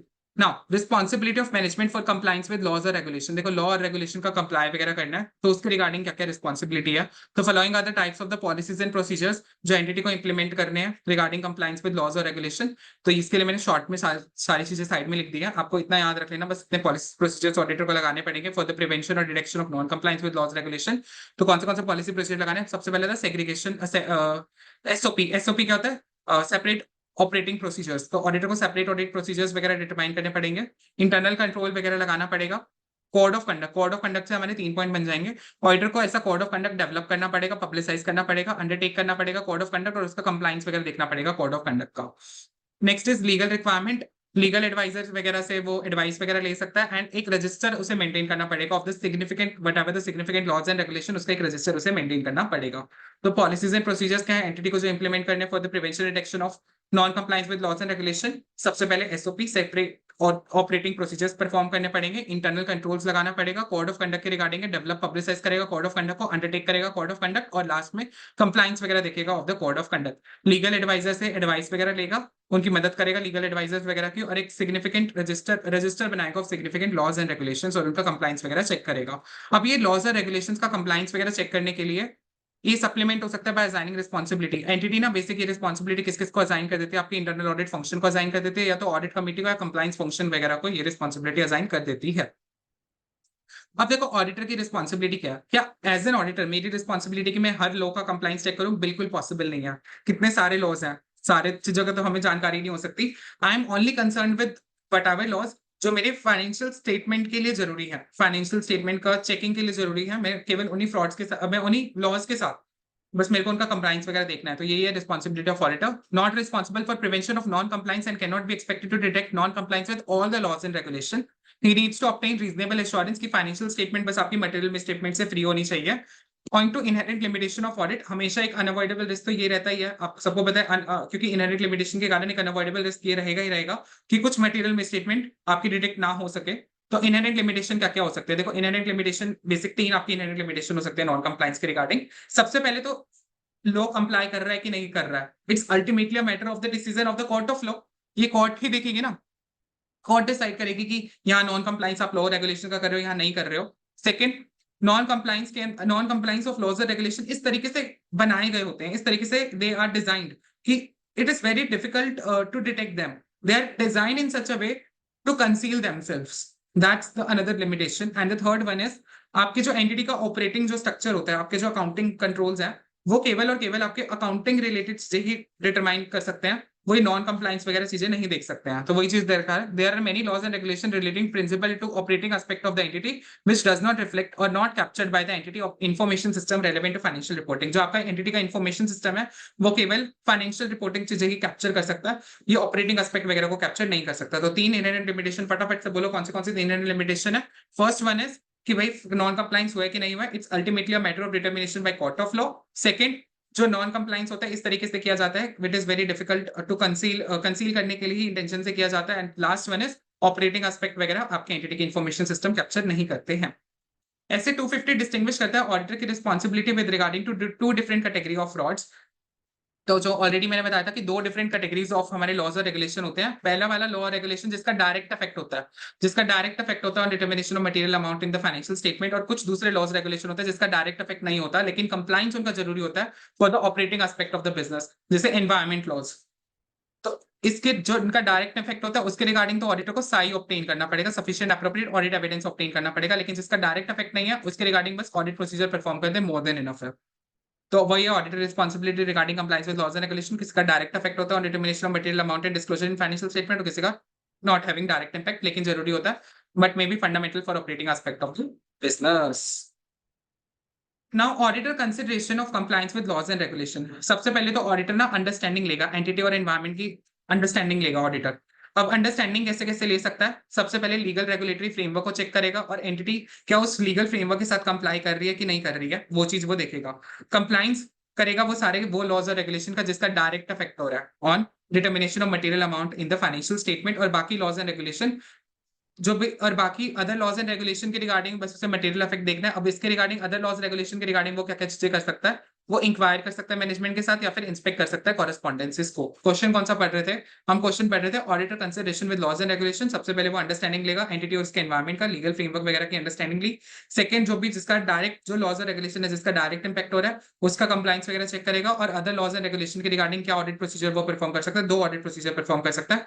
पहला वो इंक्वायर कर सकता है मैनेजमेंट टीसीडब्ल्यूजी से, और साथ के साथ वो इंस्पेक्ट कर सकता है कॉरेस्पॉन्डेंसेस वगैरह को, और अदर ऑडिट प्रोसीजर्स वगैरह भी परफॉर्म कर सकता है। अब करीना कपूर का बेटा यहाँ पर याद रख लेना, टिम बाबा। तो टिम बाबा से हमारे पास अदर ऑडिट प्रोसीजर्स जो से परफॉर्म करने हैं। टिम बाबा, टी से हमारे पास है, टी से आ जाता है टेस्ट ऑफ डिटेल्स, आई से आ जाता है इंक्वायरी, इंक्वायर करके मैनेजमेंट और टीसीडब्ल्यूजी, इंक्वायर करके मैनेजमेंट और इन हाउस लीगल काउंसिल से, और एम से आ जाता है मिनट्स को पढ़ के, जो भी मिनट्स होते हैं बोर्ड मीटिंग वगैरह के जो भी मिनट्स हो गए उनको पढ़ के, ये अदर ऑडिट प्रोसीजर है। तो अदर ऑडिट प्रोसीजर कौन से लाइक टिम, टी से आ जाएगा टेस्ट ऑफ डिटेल्स, आई से हो जाएगा इंक्वायरी करके मैनेजमेंट और इन हाउस लीगल काउंसिल के साथ और मिनट्स वगैरह को रीड करके, एंड लास्ट में उसे एक रिटर्न रिप्रेजेंटेशन और ले लिया मैनेजमेंट से रिटर्न रिप्रेजेंटेशन किस रिगार्डिंग लेगा कि मैनेजमेंट ने सारे के सारे जो भी नॉन कंप्लायंस वगैरह के रिगार्डिंग चीजें हैं वो ऑडिटर को बताई है कि नहीं बताई है, वो चीज वो देखेगा। इसके बाद नेक्स्ट, तो ये हमारा सिंपल सा था। देखो auditor consideration of laws and regulation के रिगार्डिंग 4 चीजें देखेगा। सबसे पहले अंडरस्टैंडिंग लेगा एंटिटी उसके एनवायरमेंट का, लीगल फ्रेमवर्क अंडरस्टैंडिंग। सेकंड, जो भी डायरेक्ट लॉज रेगुलेशंस है उनका कंप्लायंस वगैरह चेक करेगा। अदर लॉज रेगुलेशंस के रिगार्डिंग 2 चीजें ऑडिट प्रोसीजर परफॉर्म करेगा, इंक्वायरी करेगा और इंस्पेक्ट करेगा कॉरेस्पॉन्डेंसेस को, और अदर ऑडिट प्रोसीजर्स परफॉर्म करेगा। टिम बाबा के अंदर टेस्ट ऑफ डिटेल्स, इंक्वायर करेगा management in house legal council के साथ और मिनट्स वगैरह को रीड करेगा, और लास्ट में रिटर्न रिप्रेजेंटेशन ले लेगा मैनेजमेंट से कि weather they said whether there is any on instances of non compliance or suspected non compliance with laws or regulation। इसके बाद आता है audit procedure when non compliance is identified और सस्पेक्टेड। अब देखो नॉन कंप्लायंस जब नॉन कंप्लायंस आइडेंटिफाइड या suspect होता है तो क्या ऑडिट प्रोसीजर आप लगाओगे। सो ऑडिट प्रोसीजर आप क्या क्या लगाओगे, सबसे पहले आप अंडरस्टैंडिंग लोगे नेचर ऑफ एक्ट। सबसे पहले तो एक्ट को समझोगे कि नॉन कंप्लायंस क्यों हो रहा है, सबसे पहले तो एक्ट को समझोगे कि ये एक्ट को समझोगे कि ये एक्ट बोलना क्या चाहता है। सेकंड, आप इवेल्युएट करेंगे पॉसिबल इफेक्ट क्या हो सकता है फाइनेंशियल स्टेटमेंट के अंदर। देखिए फाइनेंशियल स्टेटमेंट के अंदर पॉसिबल इफेक्ट क्या हो सकता है, पेनल्टीज वगैरह लग सकती है, आपकी पेनल्टी वगैरह हो सकता है। एक तो पॉसिबल इफेक्ट फाइनेंशियल स्टेटमेंट पे आपको डिस्क्लोज करना पड़ेगा कि ये नॉन कंप्लायंस हमने किया, या फिर ऑडिट रिपोर्ट को क्वालिफाई भी करना पड़ सकता है। तो 3 चीजें हो सकती हैं। तो ऑडिट प्रोसीजर में नॉन कंप्लायंस इज आइडेंटिफाइड और सस्पेक्टेड, सबसे पहले एक्ट की अंडरस्टैंडिंग ले लेगा, फिर इवेल्युएट करेगा जो भी पॉसिबल इफेक्ट हो सकता है फाइनेंशियल स्टेटमेंट पे। क्या पॉसिबल इफेक्ट हो सकता है, 3 पॉसिबल इफेक्ट हो सकता है, पेनल्टीज, नीड टू डिस्क्लोज और क्वालिफाई करेगा ऑडिट रिपोर्ट को। इंडिकेटर्स क्या क्या होते हैं नॉन कंप्लायंस के, देखो नॉन कंप्लायंस के इंडिकेटर्स आपके बुक के अंदर ऐसे कि बुक के अंदर नहीं दे रखा, लेकिन पास्ट पेपर में क्वेश्चन आया हुआ है तो इसलिए मैंने अलग से नोटिंग कर दिया। तो ये एक बार देख लो इंडिकेटर्स क्या क्या हो सकते हैं नॉन कंप्लायंस के। जैसे आपके अगेंस्ट कुछ इंडिकेटर्स हैं, जैसे इन्वेस्टिगेशन चल रही है, रेगुलेटरी अथॉरिटीज वगैरह आपकी इन्वेस्टिगेशन चला रही है, या आपने परचेज किया प्राइस एट अबोव या फिर बिलो मार्केट प्राइस से कम या फिर अबव मार्केट प्राइस से आपने परचेजेस किए हैं। एक्सेसिव सेल कमीशन, आप सेल्स कमीशन बहुत हाई रेट पे दे रहे हो। Unusual payment toward legal fees, आप लीगल फीस की तरफ अनयूजुअल पेमेंट्स वगैरह मेक करो, या फिर adverse media comment. These are certain indicators that indicate non-compliance, investigation by regulatory authority, purchase at price at below या above market price, and further excessive sales commission दे रहे हो आप, unusual payment कर रहे हो towards legal fees, और last में adverse media comment।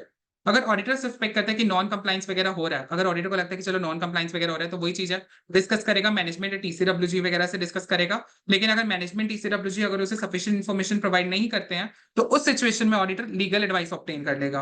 पहली बात, अगर उसे नॉन कंप्लाइंस से सस्पेक्ट वगैरह होता है, तो उस सिचुएशन में वो डिस्कस करेगा मैनेजमेंट टीसीडब्ल्यूजी के साथ। लेकिन अगर टीसीडब्ल्यूजी या मैनेजमेंट उसे सफिशिएंट इन्फॉर्मेशन नहीं देते हैं, तो वो लीगल एडवाइस ऑब्टेन करेगा।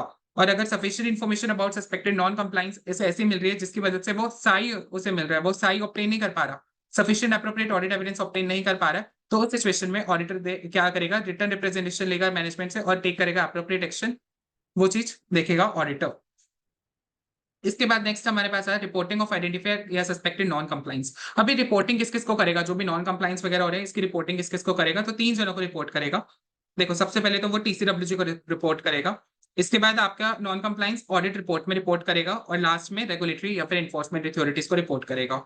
सबसे पहले टीसीडब्ल्यूजी को कब कब रिपोर्ट करेगा, अगर ऑडिटर सस्पेक्ट कर रहे हैं कि मैनेजमेंट या टीसीडब्ल्यूजी अगर इन्वॉल्व है नॉन कंप्लाइंस में, तो वो जो टीसीडब्ल्यूजी के भी पापा है ना, मतलब उसकी हायर लेवल अथॉरिटी जो भी है, उसको रिपोर्ट कर लेगा। जैसे आपके ऑडिट कमेटी हो गई, सुपरवाइजरी बोर्ड हो गया, उसको वो रिपोर्ट कर देगा अगर उसे लगता है कि टीसीडब्ल्यूजी या मैनेजमेंट फ्रॉड के अंदर अगर इन्वॉल्व है। तो जहां पे कोई भी लीगल हायर अथॉरिटी, अगर अबोव हायर अथॉरिटी एग्जिस्ट नहीं करती, सीधी सी बात है, लीगल एडवाइस लेके काम खत्म करेगा, लीगल एडवाइस ऑब्टेन कर लेगा।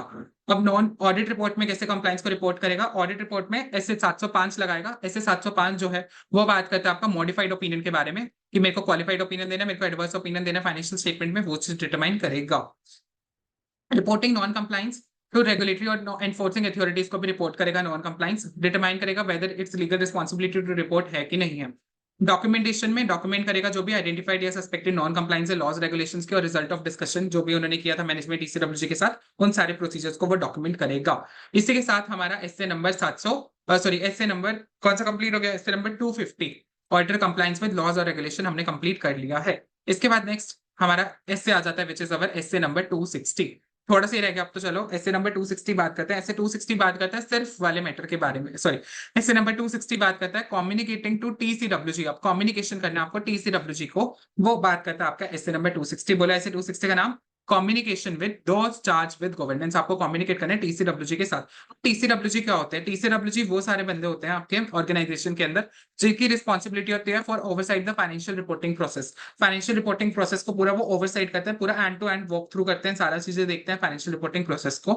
ये होते हैं those charge with governance. Auditor की लिमिटेशन क्या है डिटरमाइनिंग टीसीडब्ल्यूजी। देखो, ऑडिटर की एक लिमिटेशन है टीसीडब्ल्यूजी को डिटरमाइन करने में, इज दैट कि जो गवर्नेंस स्ट्रक्चर होता है वो एंटिटी टू एंटिटी वेरी करता है। हर एक एंटिटी में अलग अलग गवर्नेंस स्ट्रक्चर होता है, तो governance structure very from entity to entity. तो इस वजह से टीसीडब्ल्यूजी डिटरमाइन करना बहुत ज्यादा दिक्कत हो जाती है। Such diversity means that it is not possible to specify for audits all the person, जो जिसके साथ ऑडिटर कम्युनिकेट करे, ऑडिटर कौन से पर्सन के साथ कम्युनिकेट करे, वो बहुत ज्यादा डिफिकल्ट हो जाता है डिटरमाइन करना, क्योंकि एंटिटी का गवर्नेंस स्ट्रक्चर बहुत डिफरेंट हो गया ना। अब ऑडिटर अब ये कैसे पता करेगा कि मेरे को किस चीज किस टीसीडब्ल्यूजी के साथ या मेरे को किसको रिपोर्ट या रिस्पॉन्ड करना है। तो इसके लिए auditor need to discuss and agree with the engaging party, जिस पार्टी ने उसे एंगेज किया, जिस पार्टी ने उसे ऑडिटर को अपॉइंट किया, उसके साथ वो डिस्कस करेगा रेलेवेंट पर्सन रिगार्डिंग कि कौन सा रेलेवेंट पर्सन है, मेरे को किसके साथ कम्युनिकेट करना है, मेरे को बता। तो वो एंगेजिंग पार्टी के साथ जाके पूछेगा।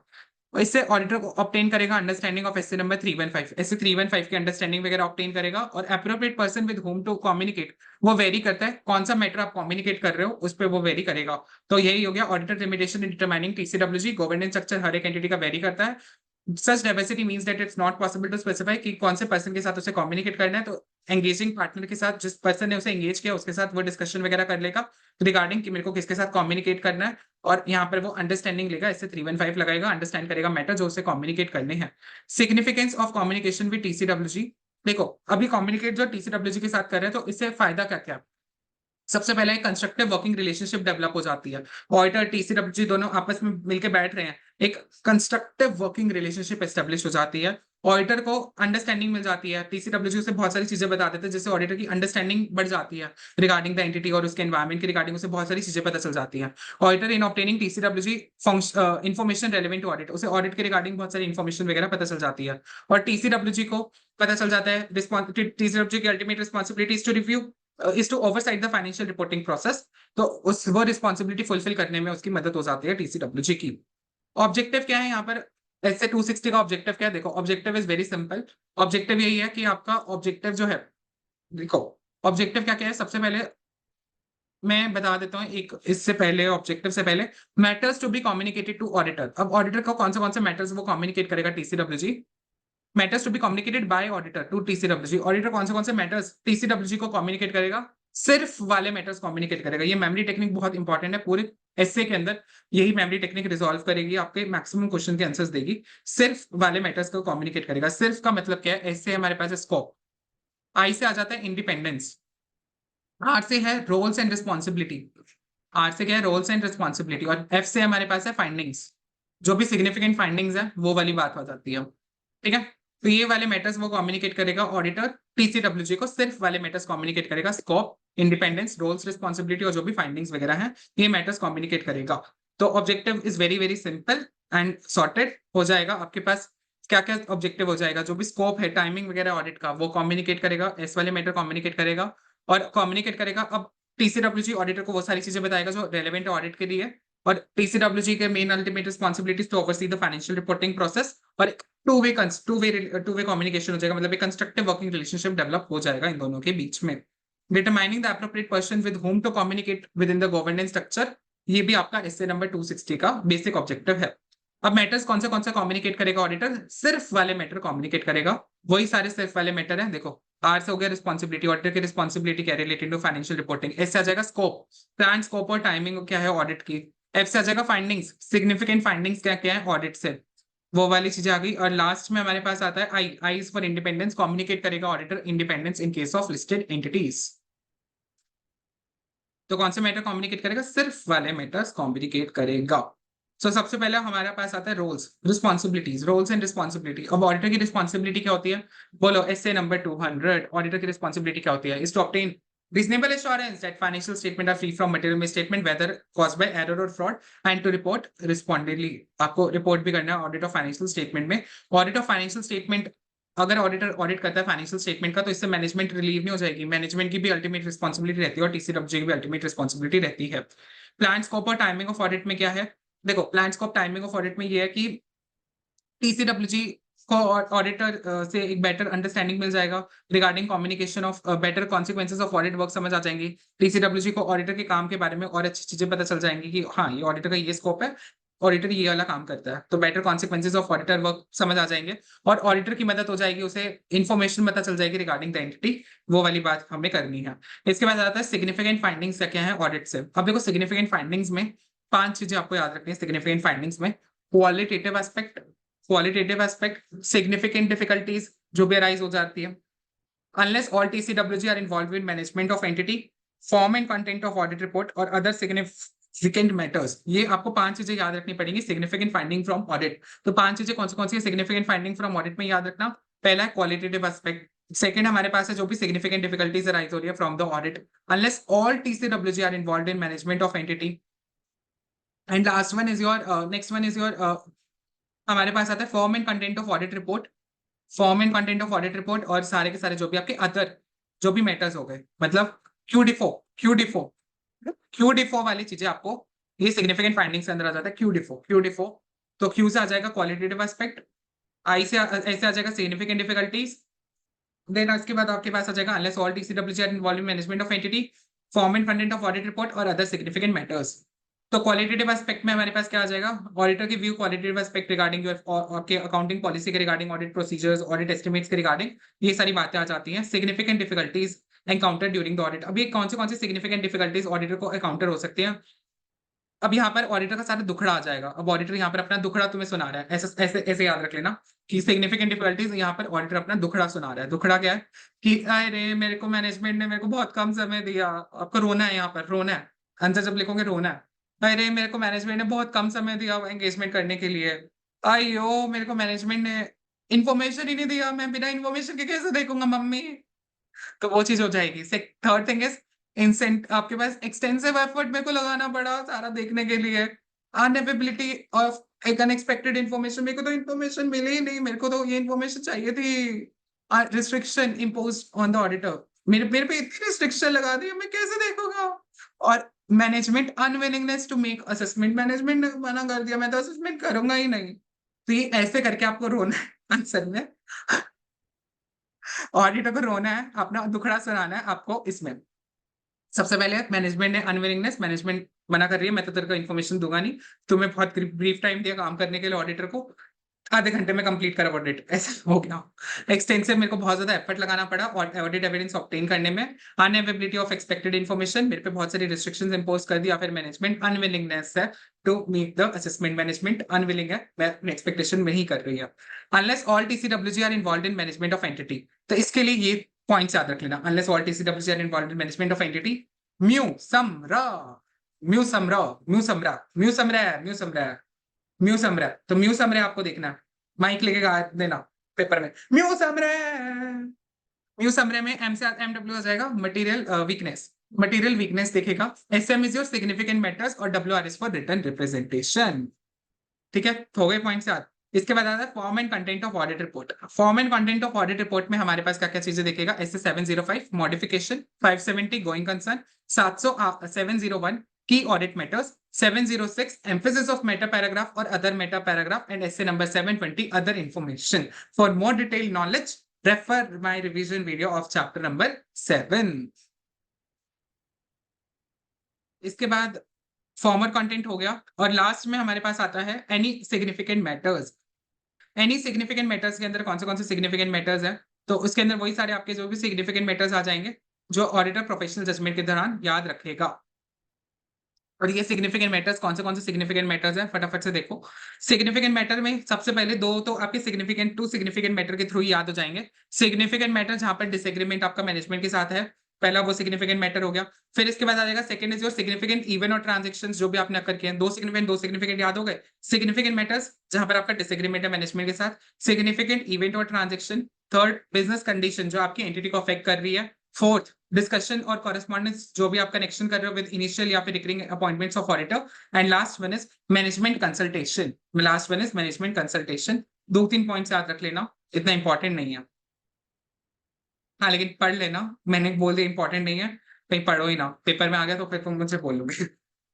इसके बाद आता है independence, communication of auditors independence in case of listed entities. देखो इंडिपेंडेंस में कल वाला चैप्टर जिसको क्वालिटी कंट्रोल का याद है उसके लिए तो बिल्कुल इजी रहेगा कि एंगेजमेंट टीम और अदर्स ने कंप्लाई करा विद रेलेवेंट एथिकल रिक्वायरमेंट। सारे रिलेशनशिप ऑडिट और अदर मैटर्स जो भी टीसी टोटल फीस वगैरह चार्ज हो रही है वो चीज देखेंगे। अब इंडिपेंडेंस को बचाने के लिए वो क्या लगाएगा? सेफगार्ड लगाएगा या विड्रॉ कर सकता है एंगेजमेंट से, जो ऑलरेडी कल हमने पढ़ा था उसी पे बेस्ड है। कम्युनिकेशन प्रोसेस, अब देखो कम्युनिकेशन प्रोसेस के रिगार्डिंग आपको क्या क्या चीजें देखनी पड़ेगी? फॉर्म देखना पड़ेगा, टाइमिंग देखना पड़ेगा, और एक्सपेक्टेड कंटेंट देखना पड़ेगा कम्युनिकेशन का, कि मेरे को कौन से मैटर को कम्युनिकेट करना है। कम्युनिकेशन हमेशा टू वे कम्युनिकेशन होना चाहिए, इससे आपको साई मिलेगा, सफिशिएंट एप्रोप्रिएट ऑडिट एविडेंस मिलेगा। और last one is audit documentation, आपको डॉक्यूमेंट करना है व्हेन विद होम आपने कम्युनिकेट किया, वो सारी चीजें आप डॉक्यूमेंट करोगे। इसी के साथ हमारा एसे नंबर 260 कंप्लीट हो जाता है। मेन इसमें याद रख लेना कि ऑडिटर कौन से मैटर्स कम्युनिकेट करेगा, सिर्फ वाले मैटर कम्युनिकेट करेगा। स्कोप, इंडिपेंडेंस, आर से हमारे पास था roles and responsibility, and F से था फाइंडिंग्स। और फाइंडिंग्स के अंदर भी हमारे पांच चीजें थी। फाइंडिंग्स के अंदर था सबसे पहले क्वालिटेटिव एस्पेक्ट, फिर इसके बाद हमने देखा था आपका regarding unless all TCWG are involved in management of entity. फिर इसके बाद हमने रोना दुखड़ा सुनाया था, वो कैसे भूल गए, सिग्निफिकेंट डिफिकल्टीज जो भी एनकाउंटर हो रही है ऑडिट के दौरान। इसके बाद नेक्स्ट हमने देखा था हाँ, unless all TCWG are involved in management of entity के अंदर हमने क्या क्या चीज पॉइंट्स देखे थे। इसके अंदर हमने देखा था सिग्निफिकेंट मैटर्स जो भी आपके आ रहे हैं, और डब्ल्यू आर हो गया, या फिर अगर आपका रिटर्न रिप्रेजेंटेशन आप ले रहे थे, या फिर इसके अलावा जो भी आपके मटेरियल वीकनेस वगैरह हो गई इन द फाइनेंशियल स्टेटमेंट, वो सारे मैटर्स हमने देखे थे। इसके अलावा आपका जो आप फॉर्म ऑफ ऑडिट रिपोर्ट और बाकी अदर मैटर्स, तो ये इस तरीके से हमने देखा था। आई होप समझ आ गया होगा तुम्हें। चलो ये स्टैंडर्ड। चलो नेक्स्ट एसे की तरफ बढ़ते हैं, विच इज एसे नंबर 299। सबसे easiest standard of all is your एसे 299, जिसमें कुछ ज्यादा दिमाग लगाना ही नहीं है हमें। SA 299 is your joint audit of financial statement. Joint audit of financial statement. देखो joint auditors सबको पता है, दो या दो से ज्यादा अगर ऑडिटर्स मिलके ऑडिट करें उसे जॉइंट ऑडिटर्स बोलते हैं।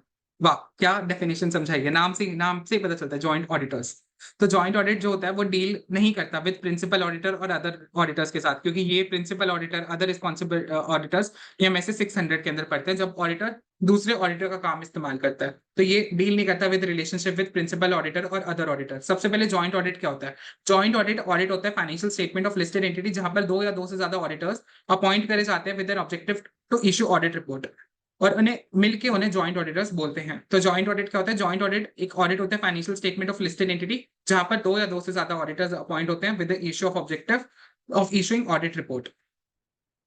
इसके बाद एसए नंबर 299 का बेसिक ऑब्जेक्टिव क्या है? इसका ऑब्जेक्टिव यही है कि एक तो ब्रॉड प्रिंसिपल ले डाउन करना ऑडिट जॉइंट ऑडिट करने के लिए, एक यूनिफॉर्म अप्रोच डेवलप करना फॉर द जॉइंट ऑडिट, और डिस्टिंक्ट एरिया और कवरेज देखना कि जॉइंट ऑडिटर का हर एक ऑडिटर का क्या क्या डिस्टिंक्टिव एरिया या कवरेज रहेगा, और इनकी इंडिविजुअल रिस्पॉन्सिबिलिटी और जॉइंट रिस्पॉन्सिबिलिटी क्या रहेगी जॉइंट ऑडिटर्स की, ये सारी चीजें हमें देखनी है।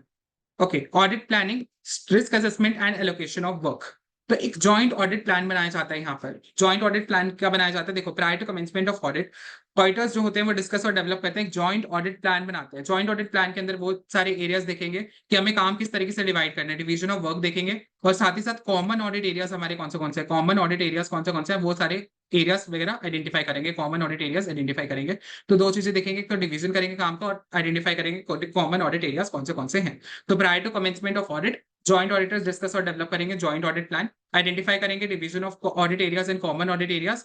इन some cases due to nature of business of entity under audit division of work वगैरह पॉसिबल नहीं होता। कब डिवीजन, अगर डिवीजन ऑफ वर्क कुछ ऐसा आपका नेचर टाइम आपका बिजनेस इस तरह का नेचर का है कि आपका डिवीजन ऑफ वर्क अगर पॉसिबल नहीं है, it's not possible to divide the division of work, तो आपको डिवाइड करना पड़ेगा with respect to assets, liability, income, expenses, इन सबका चीजों को आपको ध्यान में रख के अकॉर्डिंगली आपको काम को डिवाइड करना पड़ेगा। लेकिन कुछ एरियाज वगैरह होते हैं जो बहुत ज्यादा इंपॉर्टेंस वाले एरियाज होते हैं, जो बहुत ज्यादा इंपॉर्टेंट एरियाज होते हैं, जहां पर आप काम वगैरह को बांट के बात नहीं बनेगी, आपको दोनों को मिलकर काम करना पड़ेगा। तो यही है, certain areas of work owing to importance would not be divided, और इसे कवर करेंगे जॉइंट ऑडिटर्स। तो सबसे पहले आपने देखा रिगार्डिंग जॉइंट ऑडिट प्लान बनाते समय कि मेरे को क्या काम बांटना है, डिवीजन ऑफ वर्क और कॉमन ऑडिट एरियाज।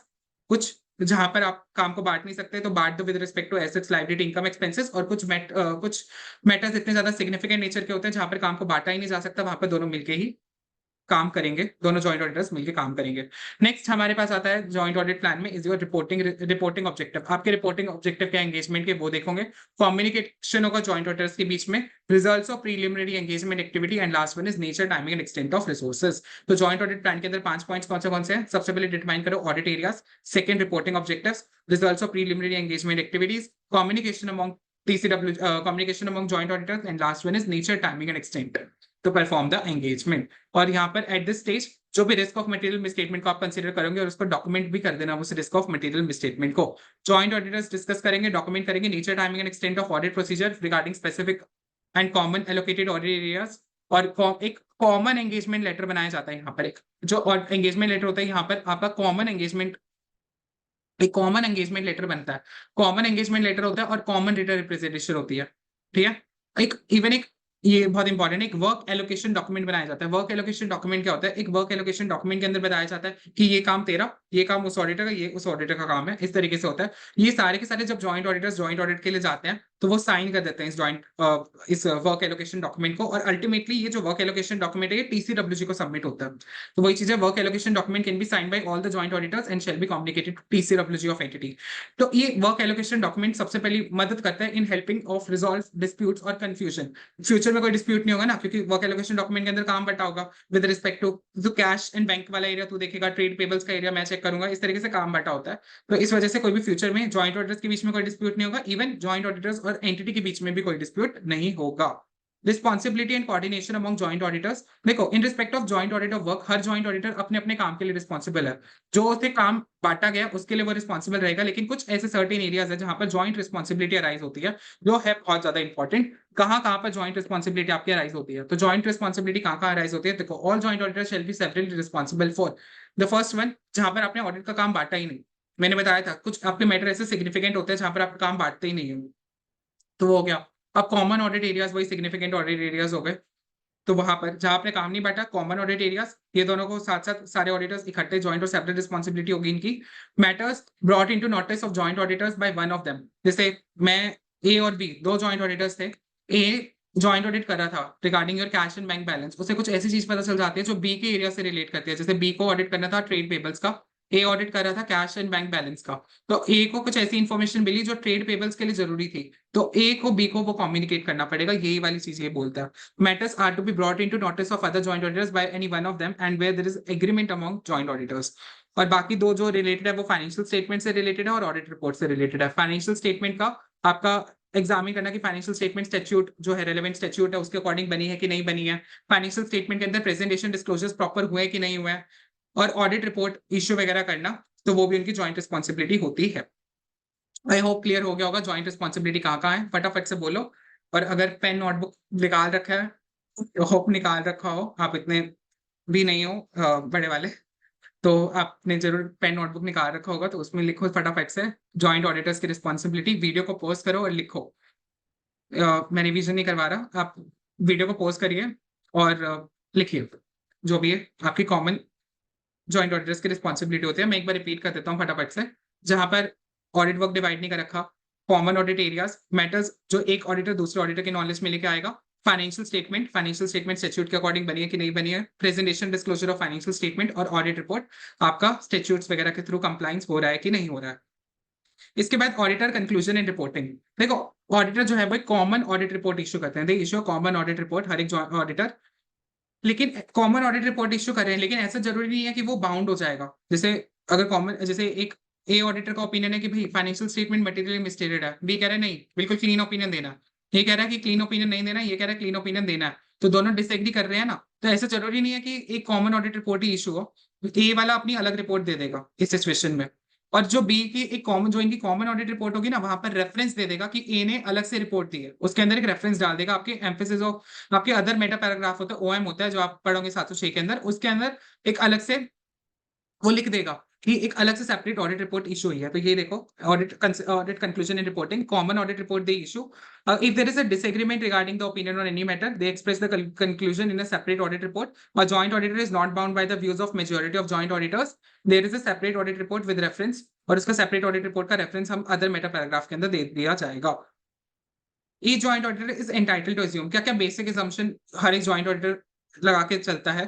पहली बात, एसए का कंप्लाइंस हो रहा है, आप एसए का पालन करोगे, एक तो ये चीज होती है, और जो भी मैटर्स दूसरा जॉइंट ऑडिटर को बता देगा, जो भी उसके नोटिस में आएंगे वो सारे मैटर्स उसे बता दिए जाएंगे, तो ये दो बेसिक assumption वो लेके चलेगा। नाउ ब्रांच ऑडिटर के रिस्पेक्ट में क्या है, वेयर फाइनेंशियल स्टेटमेंट अगर डिवीजन या फिर ब्रांच है तो उसका ऑडिट हो रहा है, तो ये कंप्लाई करना पड़ेगा with all the legal and regulatory responsibilities, और वो true and fair view represent कर रही है कि नहीं कर रही है, वो चीज आपको देखनी पड़ेगी। और ऑडिट रिपोर्ट बनाने से पहले, before finalisation of audit report, आपको ये सारे जो भी मैटर्स वगैरह हैं वो डिस्कस करने पड़ते हैं। You need to communicate with other respective conclusions to form the audit report, आपको ये सारे मैटर्स डिस्कस करने पड़ेंगे मैनेजमेंट के साथ, मैनेजमेंट को रिपोर्ट वगैरह दिखानी पड़ेगी, जैसे आप इंटरनल ऑडिट रिपोर्ट डिस्कस करते हो मैनेजमेंट वगैरह के साथ, वैसे ये जॉइंट ऑडिट रिपोर्ट पे आपको डिस्कस करनी पड़ेगी। जॉइंट ऑडिट होता कहाँ कहाँ है, ये तो थोड़ा बता देता हूँ मैं बेसिक।